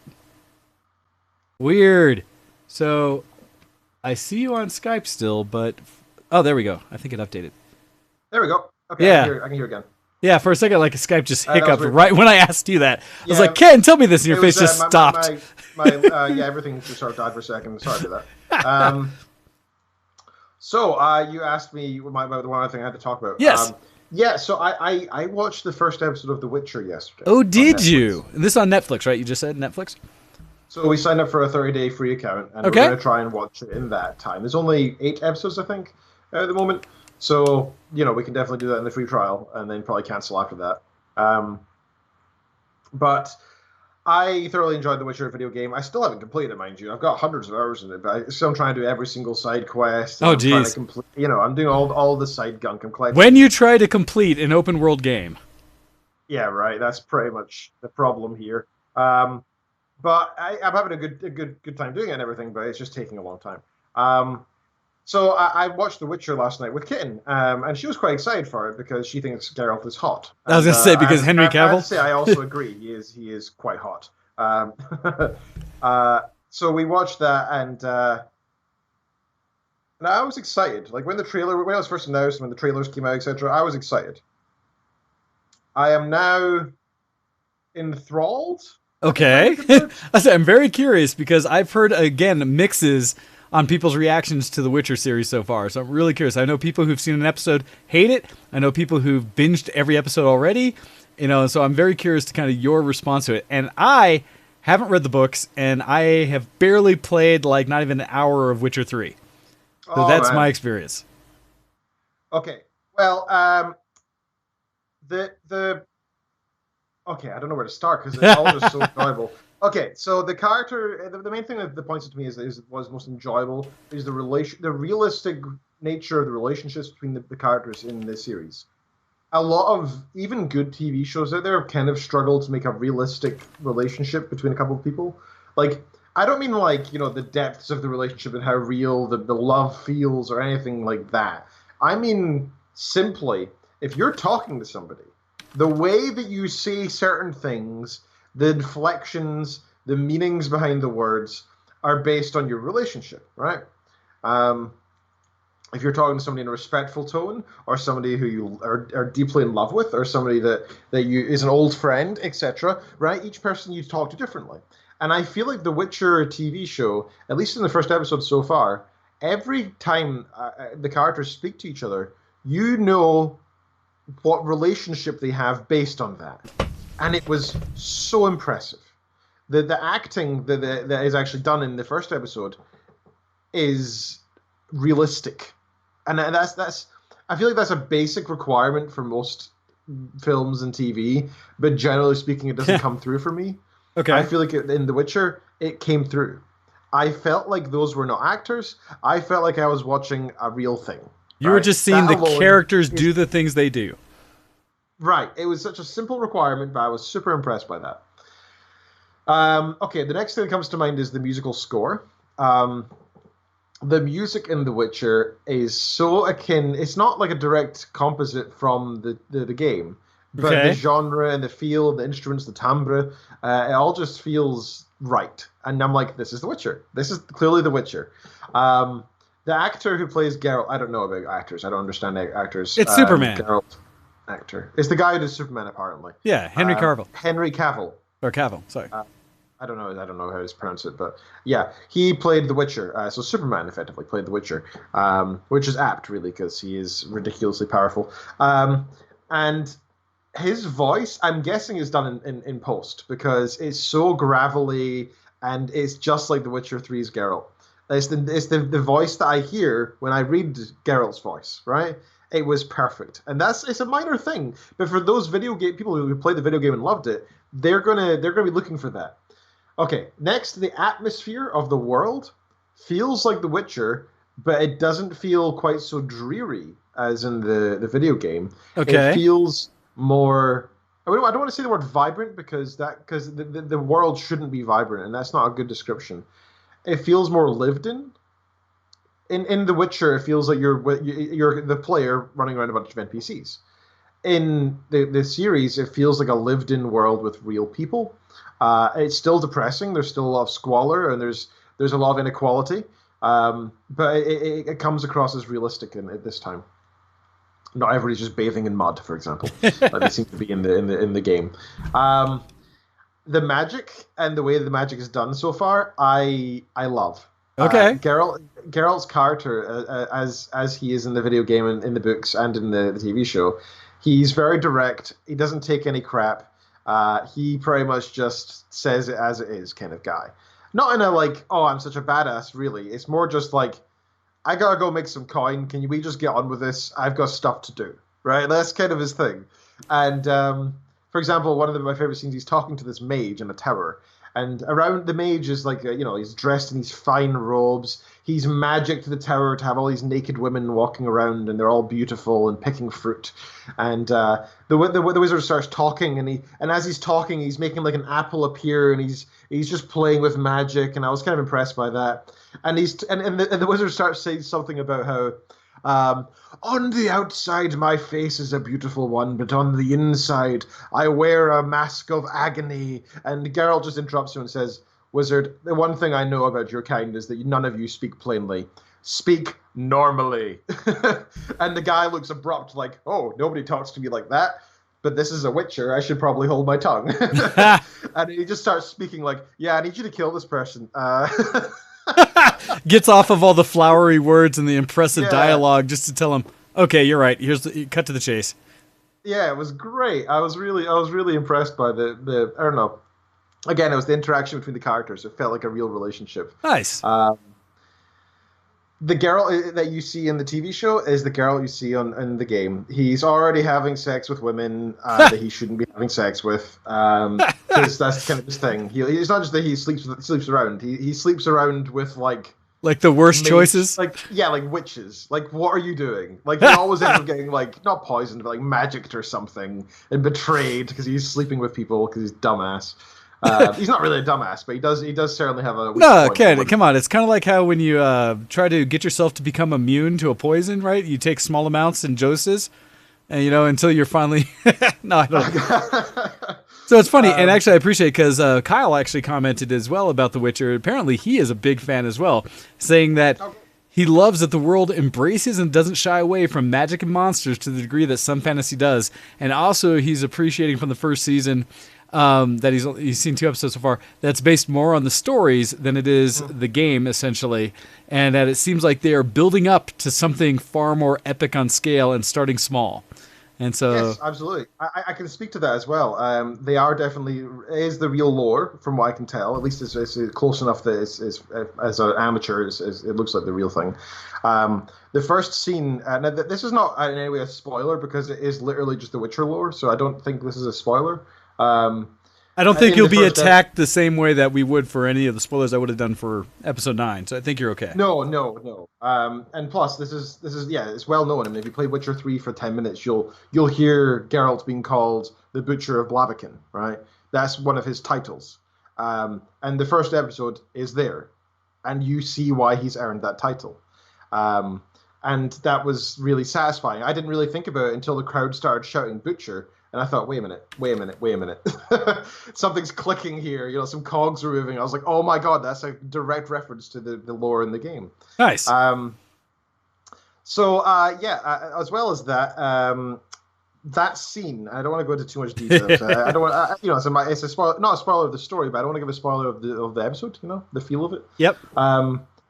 There's a scene where, at the very start of the episode, Geralt's killing a monster or whatever, kind of Geralt stuff. He's a Witcher, that's what he does. And that's fine, it's cool, it's enjoyable. But it's more like, it seems kind of like he's just doing grunt work. Like, it looks like a tough battle, but he doesn't seem like perplexed or aggravated. He seems to just be doing his thing. The whole episode is kind of themed around this idea of what is a monster. Geralt doesn't want to kill people, he doesn't want to make choices. Like, the lesser of two evils is not something he wants to consider. He'd rather not make a choice. And in the episode, a choice is kind of forced upon him, and he enters his first battle with humans. And It is so enjoyable to see him cut them down. Oh, Because they're evil, right? These people are evil for whatever reason. It doesn't really matter. And the battle scene itself is so short. It's about 15 to 20 seconds. But he makes such short work that 8 guys come at him, and he just slices through them in the most brutal, efficient, and witchery way. Like, just like you see in the game, but kind of slowed down so you can enjoy it more. okay. And it was the first time we saw him actually use some of his Witcher powers. So not just throwing a sword around, he actually did a force push. And not in a ridiculous kind of way you'd expect in most films, where it's like, he uses magic and now they're obliterated or they're forced against the wall and stuck there forever. No, it just moved them back slightly, but it gave him an opening to attack with a sword, like happens in the game. It really, they really, the soul of the game is present in the TV series, and that's why I'm so excited about this. Nice. It felt, and both Kit and I said after watching it, we're like, do you want to play The Witcher? Yeah, I want to play like right now. Like we wanted to just go and play because I felt like we're watching that world again. It was just fantastic. All the characters, even the ones who are not Geralt so far that have been introduced, are really interesting and fascinating. It feels a bit Game of Thronesy in many ways. I imagine it would, just because it's fantasy. It seems like it's going to be a little more gritty and realistic in some ways. So I imagine there's going to be all kinds of references, plus sex and naked women and things like that, that people are going to see it, and they're going to, for those who haven't played the games or read the books, to know the world's there. What was that? You said naked women. There's naked men as well. Right? Oh, and men. Okay. But it gets into... Geralt is a very handsome man. So you're saying there's a little something for everybody. Yeah, absolutely. If you have Netflix, even if you've never played The Witcher, even if you have no interest... This is a good TV show. You don't need to have watched the others, but there's a lot in this for the fans as well. We've been recommending this to everybody that we can talk to. I put both on my Twitter and Facebook status, The Witcher on Netflix, 10 out of 10, because it's at least from what I've watched so far. It's so good that we have chosen to force ourselves to only watch one episode a day. What? You are not binging? I know it's tough, right? We want to watch. Like I'll probably watch. We'll probably watch an episode straight after this, actually. We haven't seen today's yet, but we're super excited. If you have any free time and you over the holidays you want to watch something enjoyable, I put it this way. I was thinking to myself last night. I promised Kitten that I wouldn't watch the next episode, but maybe I could watch episode 1 again. Like I can do that. Wow! I was literally that tempted. That's how enjoyable it is. That's really good. So that's the thing I want to talk about from the last of my geek cred, sir. Nice. No, I can appreciate that. And I do, because like I said, I've heard a smattering of kind of commentary on the Witcher series so far from people I know who love to cosplay from the game and things like that, to just my geek friends in general. And most I've heard, I think, positive. I've had a couple, again, kind of periphery levels of criticism that I've heard from people where it hasn't been the direct, oh, this is why I didn't like it, but just kind of seeing buzz about some people saying, oh, but I expected him to carry 2 swords because in the game he has 2 swords, but in the book he only has 1. Or just things like that, right? Again, the kind of criticism that I don't know enough about to go, okay, maybe that's a thing, maybe it's a big deal, I don't know. If you actually watch it, that's discussed in the first episode, so, there you go. Okay, no, good to know. Good to know. Like I said, I do appreciate that insight, because I have only heard pieces and parts from around it, and I'm very curious what's going on with it. So that's cool, and thank you for sharing that. Of course, and those who are really interested, I think this is one of the most telling things, because you know what it's like in reality, right? If you look at reviews and critics, what they say about shows, you pay attention to what the audience says. You don't look at the critics, right? Oh yeah, critics generally speaking are morons. So if you look at The Witcher on Rotten Tomatoes, you'll see that the average audience score is 91%, which I would say is a little lower than I expected, because it really is a fantastic TV show. There are people who dislike it. It's interesting to know. But the critic score is 58%. I have no idea how. That is madness. Interesting. They how up themselves are these critics that they give it 58%. Oh my god. 5,000 user ratings give it 91% on average. 43 critics give it 58%. Yeah, okay. Whatever, buddy. That's just, yes. I get annoyed at that. It's such a good TV show. Like, how can you be that ignorant? It's like you can recognize, even if you don't enjoy it personally and it's not your thing, fine. You can recognize that it's good for other people, though. I don't think that's a skill that should be missing from a critic. That should really be their job, to be honest. I don't know. I think at the same time, some people that defend the critic thing because they go to a critic for their opinion, and so they expect it to be pure to what that person's opinion is each time. So I can understand that thought process, but I think I understand what you're suffering when you hear this, where you're like, "Come on!" So I get you. I understand, but I still don't have much respect for it. So, sir, shall we move on to Yeah, I think it's time for us to get a little into a bit of Technology, news, and more today on the Geekoscope. So today, as we're looking at things that are newsworthy for the week, coming off of a little bit of the discussion of kind of fantasy and gaming and such, one of the things that I definitely felt we needed to at least put out there, although I think people hopefully are already aware, and that is that Warcraft 3 Reforged has a release date, and it's soon. So for those who don't know, Blizzard announced that Warcraft 3 Reforged will come out January 28th next year. According to the team, the game has been slightly delayed as it was originally meant to come out in 2019, but they've used the extra time in order to further polish it. Now, this was a key point of the article that I'm like, you may get my money, Blizzard, for this reason alone. It says, Warcraft 3 Reforged is a remake of Warcraft 3 that features both the original Warcraft 3 Reign of Chaos and its award-winning expansion, The Frozen Throne. And we had talked about that before, Ken, that it was one thing if they, how were they going to release it? Was it going to be all the content? Was it going to be just part of it? Sounds like it's going to be what everybody wants in the new format that's able to play up in 4K and everything else like that. They also mentioned, which sounded really cool, that the game will also be packed with rebalanced online play, as well as contemporary social and matchmaking features. So it'll play in the Blizzard.net or type of world as well. And I like this because it talked about everyone's being reworked and voiceovers and the cutscenes, everything with high upgrades. So that should be nice to see. They're also going to have an improved world editor that promises to set map makers free to craft new universes for players to enjoy, as well as, and this was a big one, existing custom maps will be playable in Reforged.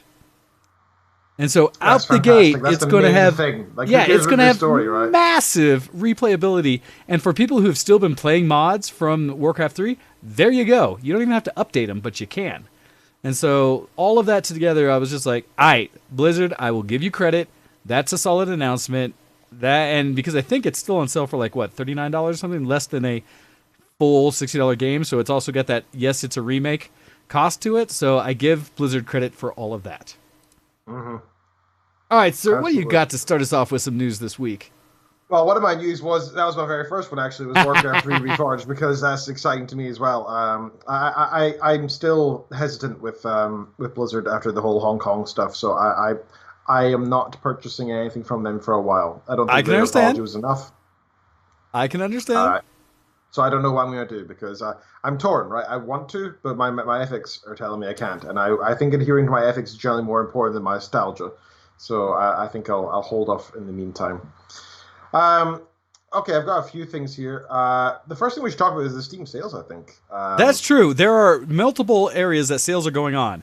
In fact, the games that I have been gifting to everybody, if you've missed one of them out or you'd like to pick up the full key box that I'm playing with this week, is off of humblebundle.com. I grabbed the Yogscast bundle, and I am sharing keys from it in our chat for anyone who grabs it to have a holiday gifted game for you this year.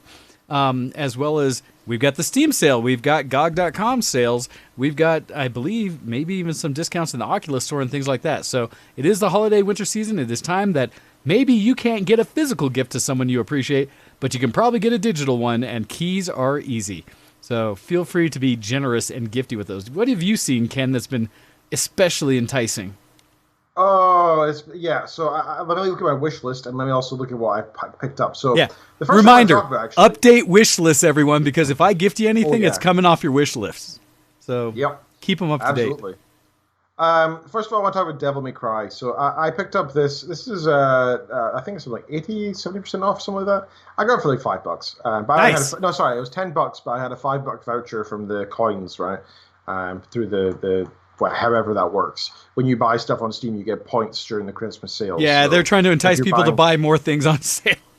Yeah, well, if you get 1,000, I think it's 1,000, 5,000 points, whatever it is, you get a $5 voucher back. So if you're buying a bunch of gifts for people, at least you get $5 back that you can save money on later. So there's that.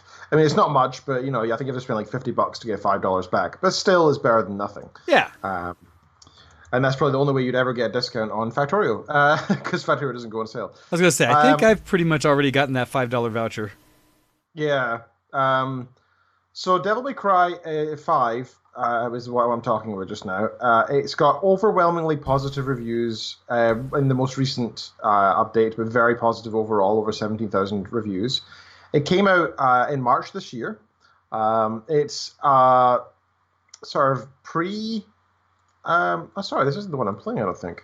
I'm sorry, that's the one that came out this year, but I haven't actually picked up yet. Where is the one I got? It's just called Devil May Cry.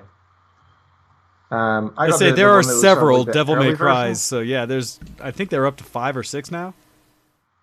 That is cheap, though. Oh, I'm tempted. That's to my wish list, actually. Speaking of, it already is. So I'm talking about the 2013 version. Sorry, which I hadn't played yet. It's 6 years old. It is down by 75%, down to $7 right now for the base game. But you can also get the Demon Hunter bundle and the complete pack bundle, pretty much everything together, for 58% off, down to $17.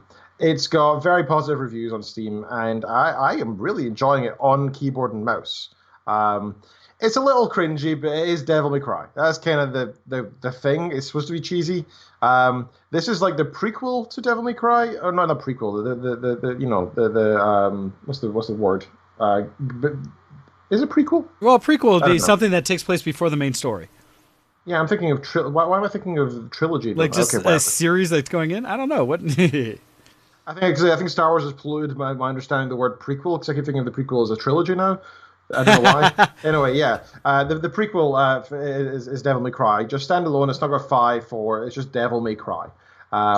It's a really, really fun game. I've only played it for a couple of hours in the past few days. But it's very pretty. The atmosphere is great. The music is just standard Devil May Cry. It's this great battle music. It gets you in the mood.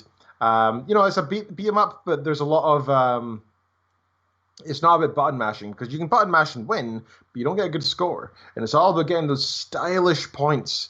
You can get the scoring system goes D, C, B, A, S, double S, or triple S. And you want to get those S's. Those are nice. And the more stylish points you get at the end of the level, the more experience you get, and the more levels and upgrades you get as well. And there's loads of secrets throughout the game that are also enjoyable to pick up, because they can unlock certain things for your character too. And some of it has to be replayed to unlock some of the secrets. For example, you might be running past like a wall that's bright blue and all looks like a cobweb. And you think to yourself, that's weird. And you try to attack it and you can't do anything. Turns out you need a weapon that you get in the next level. That will let you take them out, yeah. Yeah. So you need to go back and replay it or whatever on a higher difficulty, maybe, if you want more of a challenge. I love the game. It's just so much fun. I've always liked the Devil May Cry series because it is super cringy, but kind of like The Witcher, the main character is a very attractive male and there's always a side character who's helping him out who's a very attractive female. I mean, you can't call sexism when all the characters are sexy. Right? I mean, that's true as far as I'm concerned. I think in some of the Devil May Cry, you can actually play as the side characters who do some badass stuff as well. So nice. I'm really enjoying this one. I want to pick out number 5 as well, but I recommend picking this up if you haven't already, because, like I said, it can be played quite well on with mouse and keyboard. But I think it is kind of made for console or similar to the console. Nice. All right, on the Steam front page, let's see what's there just now. I've got a bunch of stuff recommended to me that looks a bit crap. Well, there's this one, We Happy Few. Do you know of this one? The horror I do. game? It's got a lot of a style to it, and it reminds me a little bit of kind of the Dishonored series, but different, with its own kind of look and feel to it. That's a little creepy, and yeah. So that's one that's been on my wish list before, or just something I've definitely looked at because I think it looks really interesting.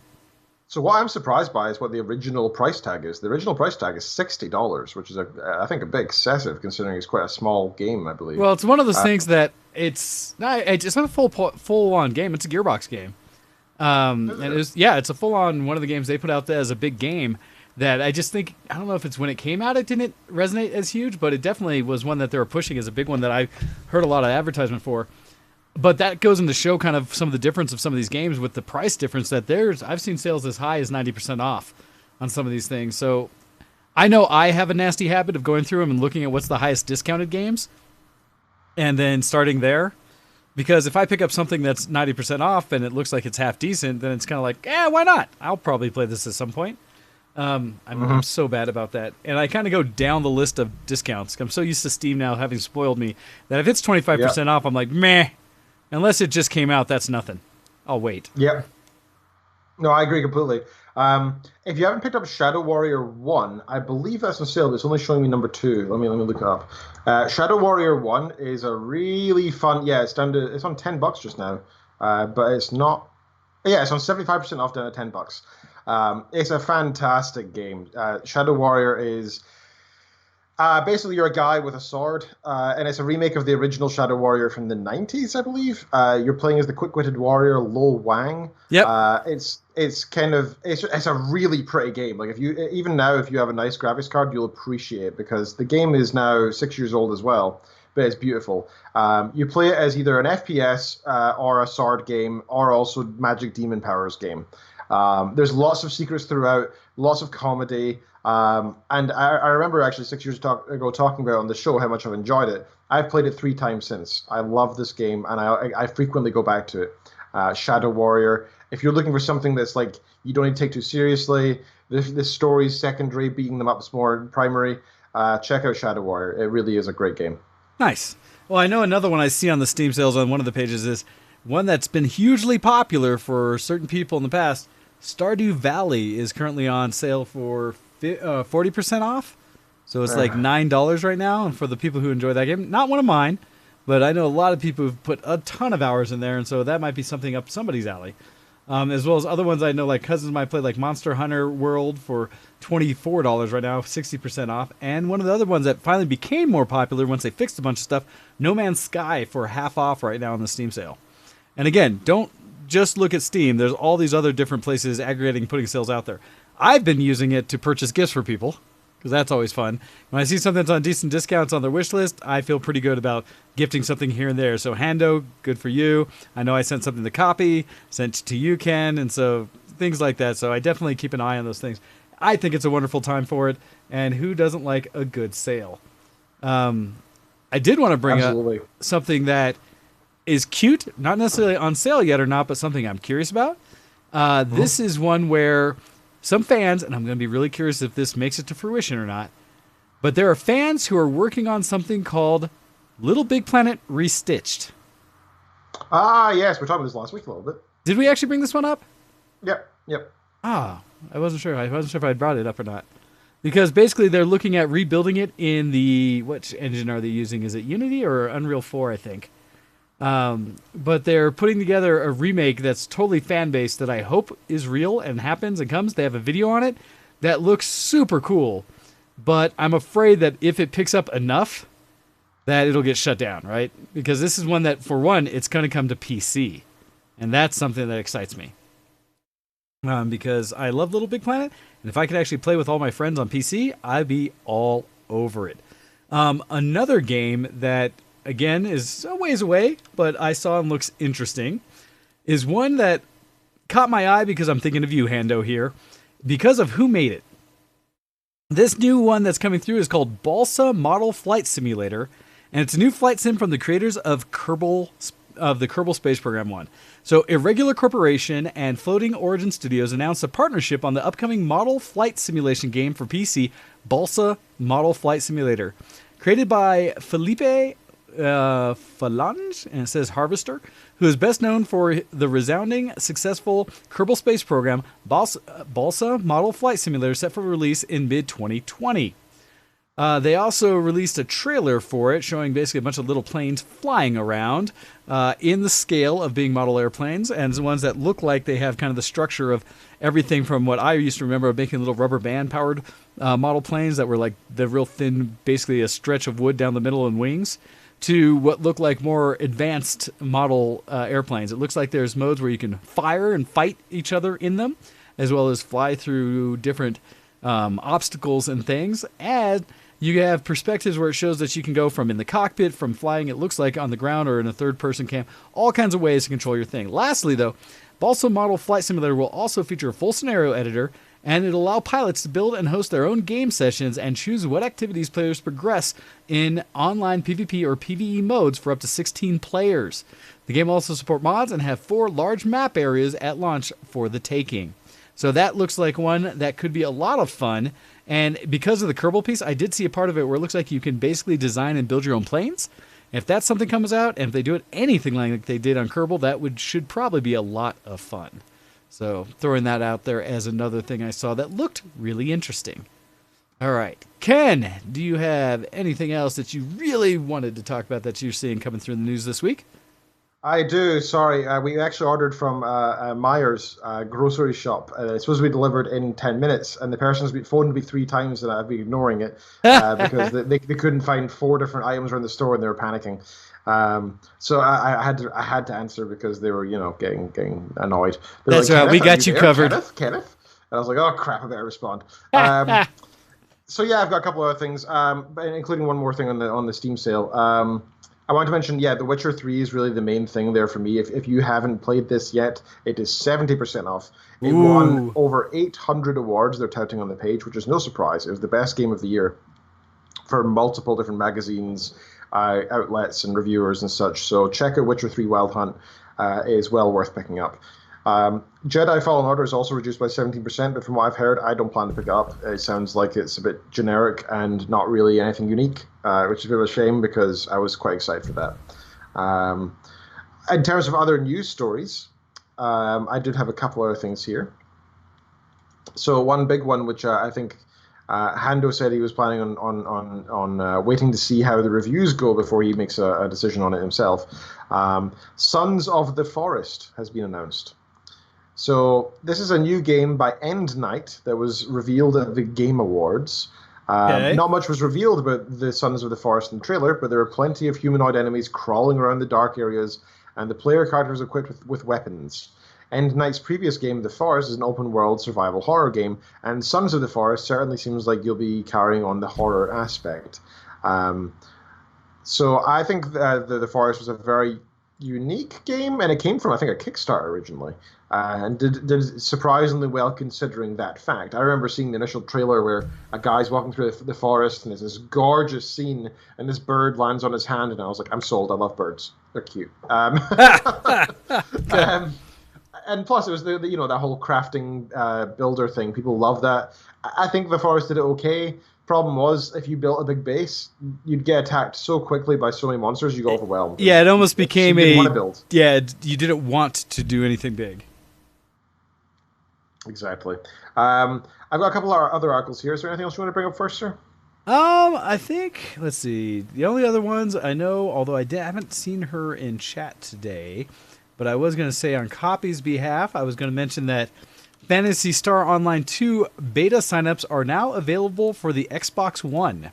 And so as we continue to wait for Phantasy Star Online to finally make its way officially across the ocean to the United States, since it's been available for gosh, how long did she used to say it's been? Like, originally it came out like 8 years ago or something, and they always said it would come this way, and it hadn't. It is looking like it is getting closer. And so if you're on Xbox One, you should be able to sign up for the beta to get ready to play. That's actually one I will track to maybe play on PC with others, mostly because I know we have fans that have always supported Phantasy Star Online. That's true. Yeah, for sure. Yeah, since the get-go. I think that was the only other one. Everything else I have is me talking about controversial or things about things like AT&T and Apple and such. So I will hold off since those require a little more discussion time. So, sir, I will revert back to you. Sure. This is the 22nd, so we will have one more show before the end of the year. But there are a couple of articles that are sort of like best of the year and such that I'll save for then.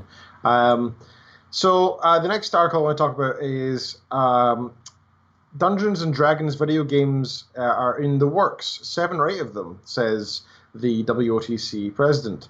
So this is actually an article as well.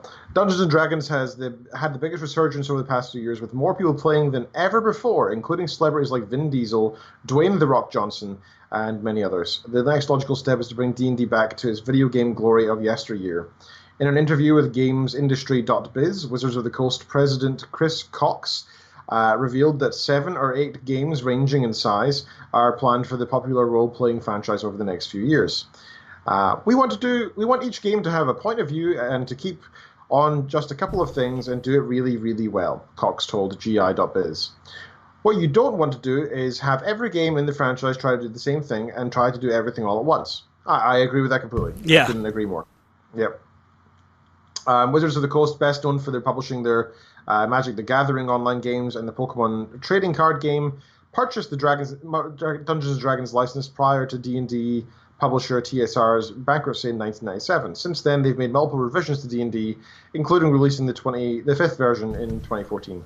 However, video games based on D&D license have been sparse, with the recent entries being remasters and re-releases of Baldur's Gate and Neverwinter Nights. But earlier this year, Baldur's Gate 3 was announced for PC and Google Stadia. It's being developed by Larian Studios, known for their work on the outstanding Divinity Original Sin isometric RPG games. The president guy, Chris Cox, said giving Larian the Baldur's Gate IP to work with was one of the easiest first decisions. So that's cool. D&D is just generic fantasy stuff, and so having more video games of it is not a bad thing. Nobody's going to be upset about that, right? Speaking of, Kitten has expressed an interest to play D&D. Uh-oh. So I was going to suggest maybe we could talk to yourself and everybody else at VT Dubs, see if we could do something. Are you saying maybe we should actually try to bring forth another virtual gaming session of D&D where we can all get on one of the tools that allows you to share maps and things like that and try to actually run through and role play some characters in a fantasy world of our choice? We're all in effectively the same time zones now, so, Does make it a lot easier, and so it could happen. I think there's an absolute avenue for it, and who knows, not that anyone would necessarily want to watch our fumbling through the attempts, but at the same time, I'm sure we could find a way to get together and, fantasize and enjoy more. And so I think that's out there. I'm sure more than a couple listeners to the show would be up to that. I think so as well. I think that'd be a lot of fun. So with that, I think we're at the end of the show, guys. Like I said, I've got shopping coming soon, but I imagine I'll be on a bit later tonight. So if anyone wants to play some video, I'll probably be around. Cool. Also, Hando says this guy will play D&D. Been watching some D&D shows and what digital things they are using. Yeah, it looks awesome fun using a D20 or whatever it's called online. There's lots of tools. I've played around with it a little bit. There's lots of tools to be able to do stuff like that. And I think it'd be cool if we all had different turns of hosting or making our own stories and stuff, or DMing, etc. I think that'd be really fun. I agree. Maybe once every 2 weeks or once a month. Maybe not too frequently, because I think if we go on too heavy, it has more chance of dying, right? But yeah, we can think about it. Roll20, that's what it's called. Well done. Thank you, Earth. All right, so thank you very much for hosting the show, sir. Of course. On this, our just before Christmas show, it's been very merry. I've enjoyed it. I think the main takeaways are go check out the Steam sales, go watch The Witcher, and go see episode 9. Yes, and be sure to also send Wayne a better Christmas jumper for next year. This is a wonderful jumper. Don't be jealous. Hopefully you've all taken part in the chat throughout. People I'm hoping have grabbed and scooped up each of the keys I have pushed out this episode. We went through quite a few, and we'll have more, I think, maybe next episode as well, as I have a whole list to pick off of this now. There's some in your Steam library as well, actually. Yeah, I know. I have other ones I need to share as well, but I tried to get out a good smattering this show, so hopefully people took advantage of it. And if so, I would love to even just an email back letting us know what you thought and what game you ended up with. Email us in at showx@vtwproductions.com. We'd love to hear from you. But with that, it's time for us to go, and hopefully everyone's going to celebrate a happy holiday this week, whatever it is you might be celebrating. I hope you have a wonderful time of it. My folks are here. In fact, my dad just came into the room partway through the show here to listen in at the last piece of it. But yes, hopefully you all are enjoying family, friends, or whomever you have in your life, as this is a nice and festive time. But with that, Ken, could you lead us out? You have been listening to a very merry Show Xmas here.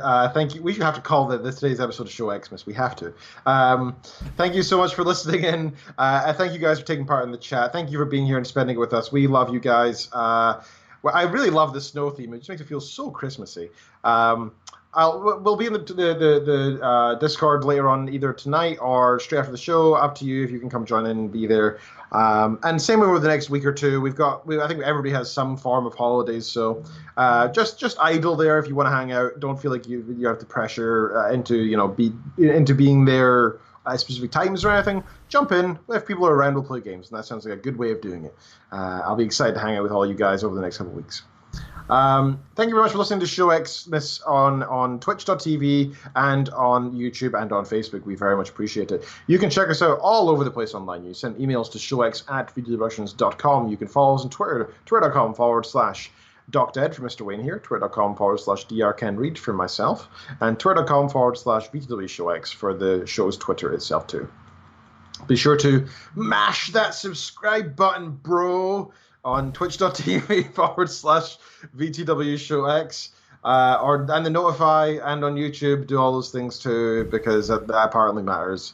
Just listening, we appreciate it. Wherever you listen, and if you'd like to help support the show, go ahead and retweet or share out the links for when we're live. We'd love to bring more people in to the joy that we share and the fun in the chat of everybody commenting on the things we talk about. So thank you all for jumping in, and a very happy holidays, Merry Christmas, and all the such to you, Ken, and to all of you who have taken the time to share this Sunday with us. We appreciate you.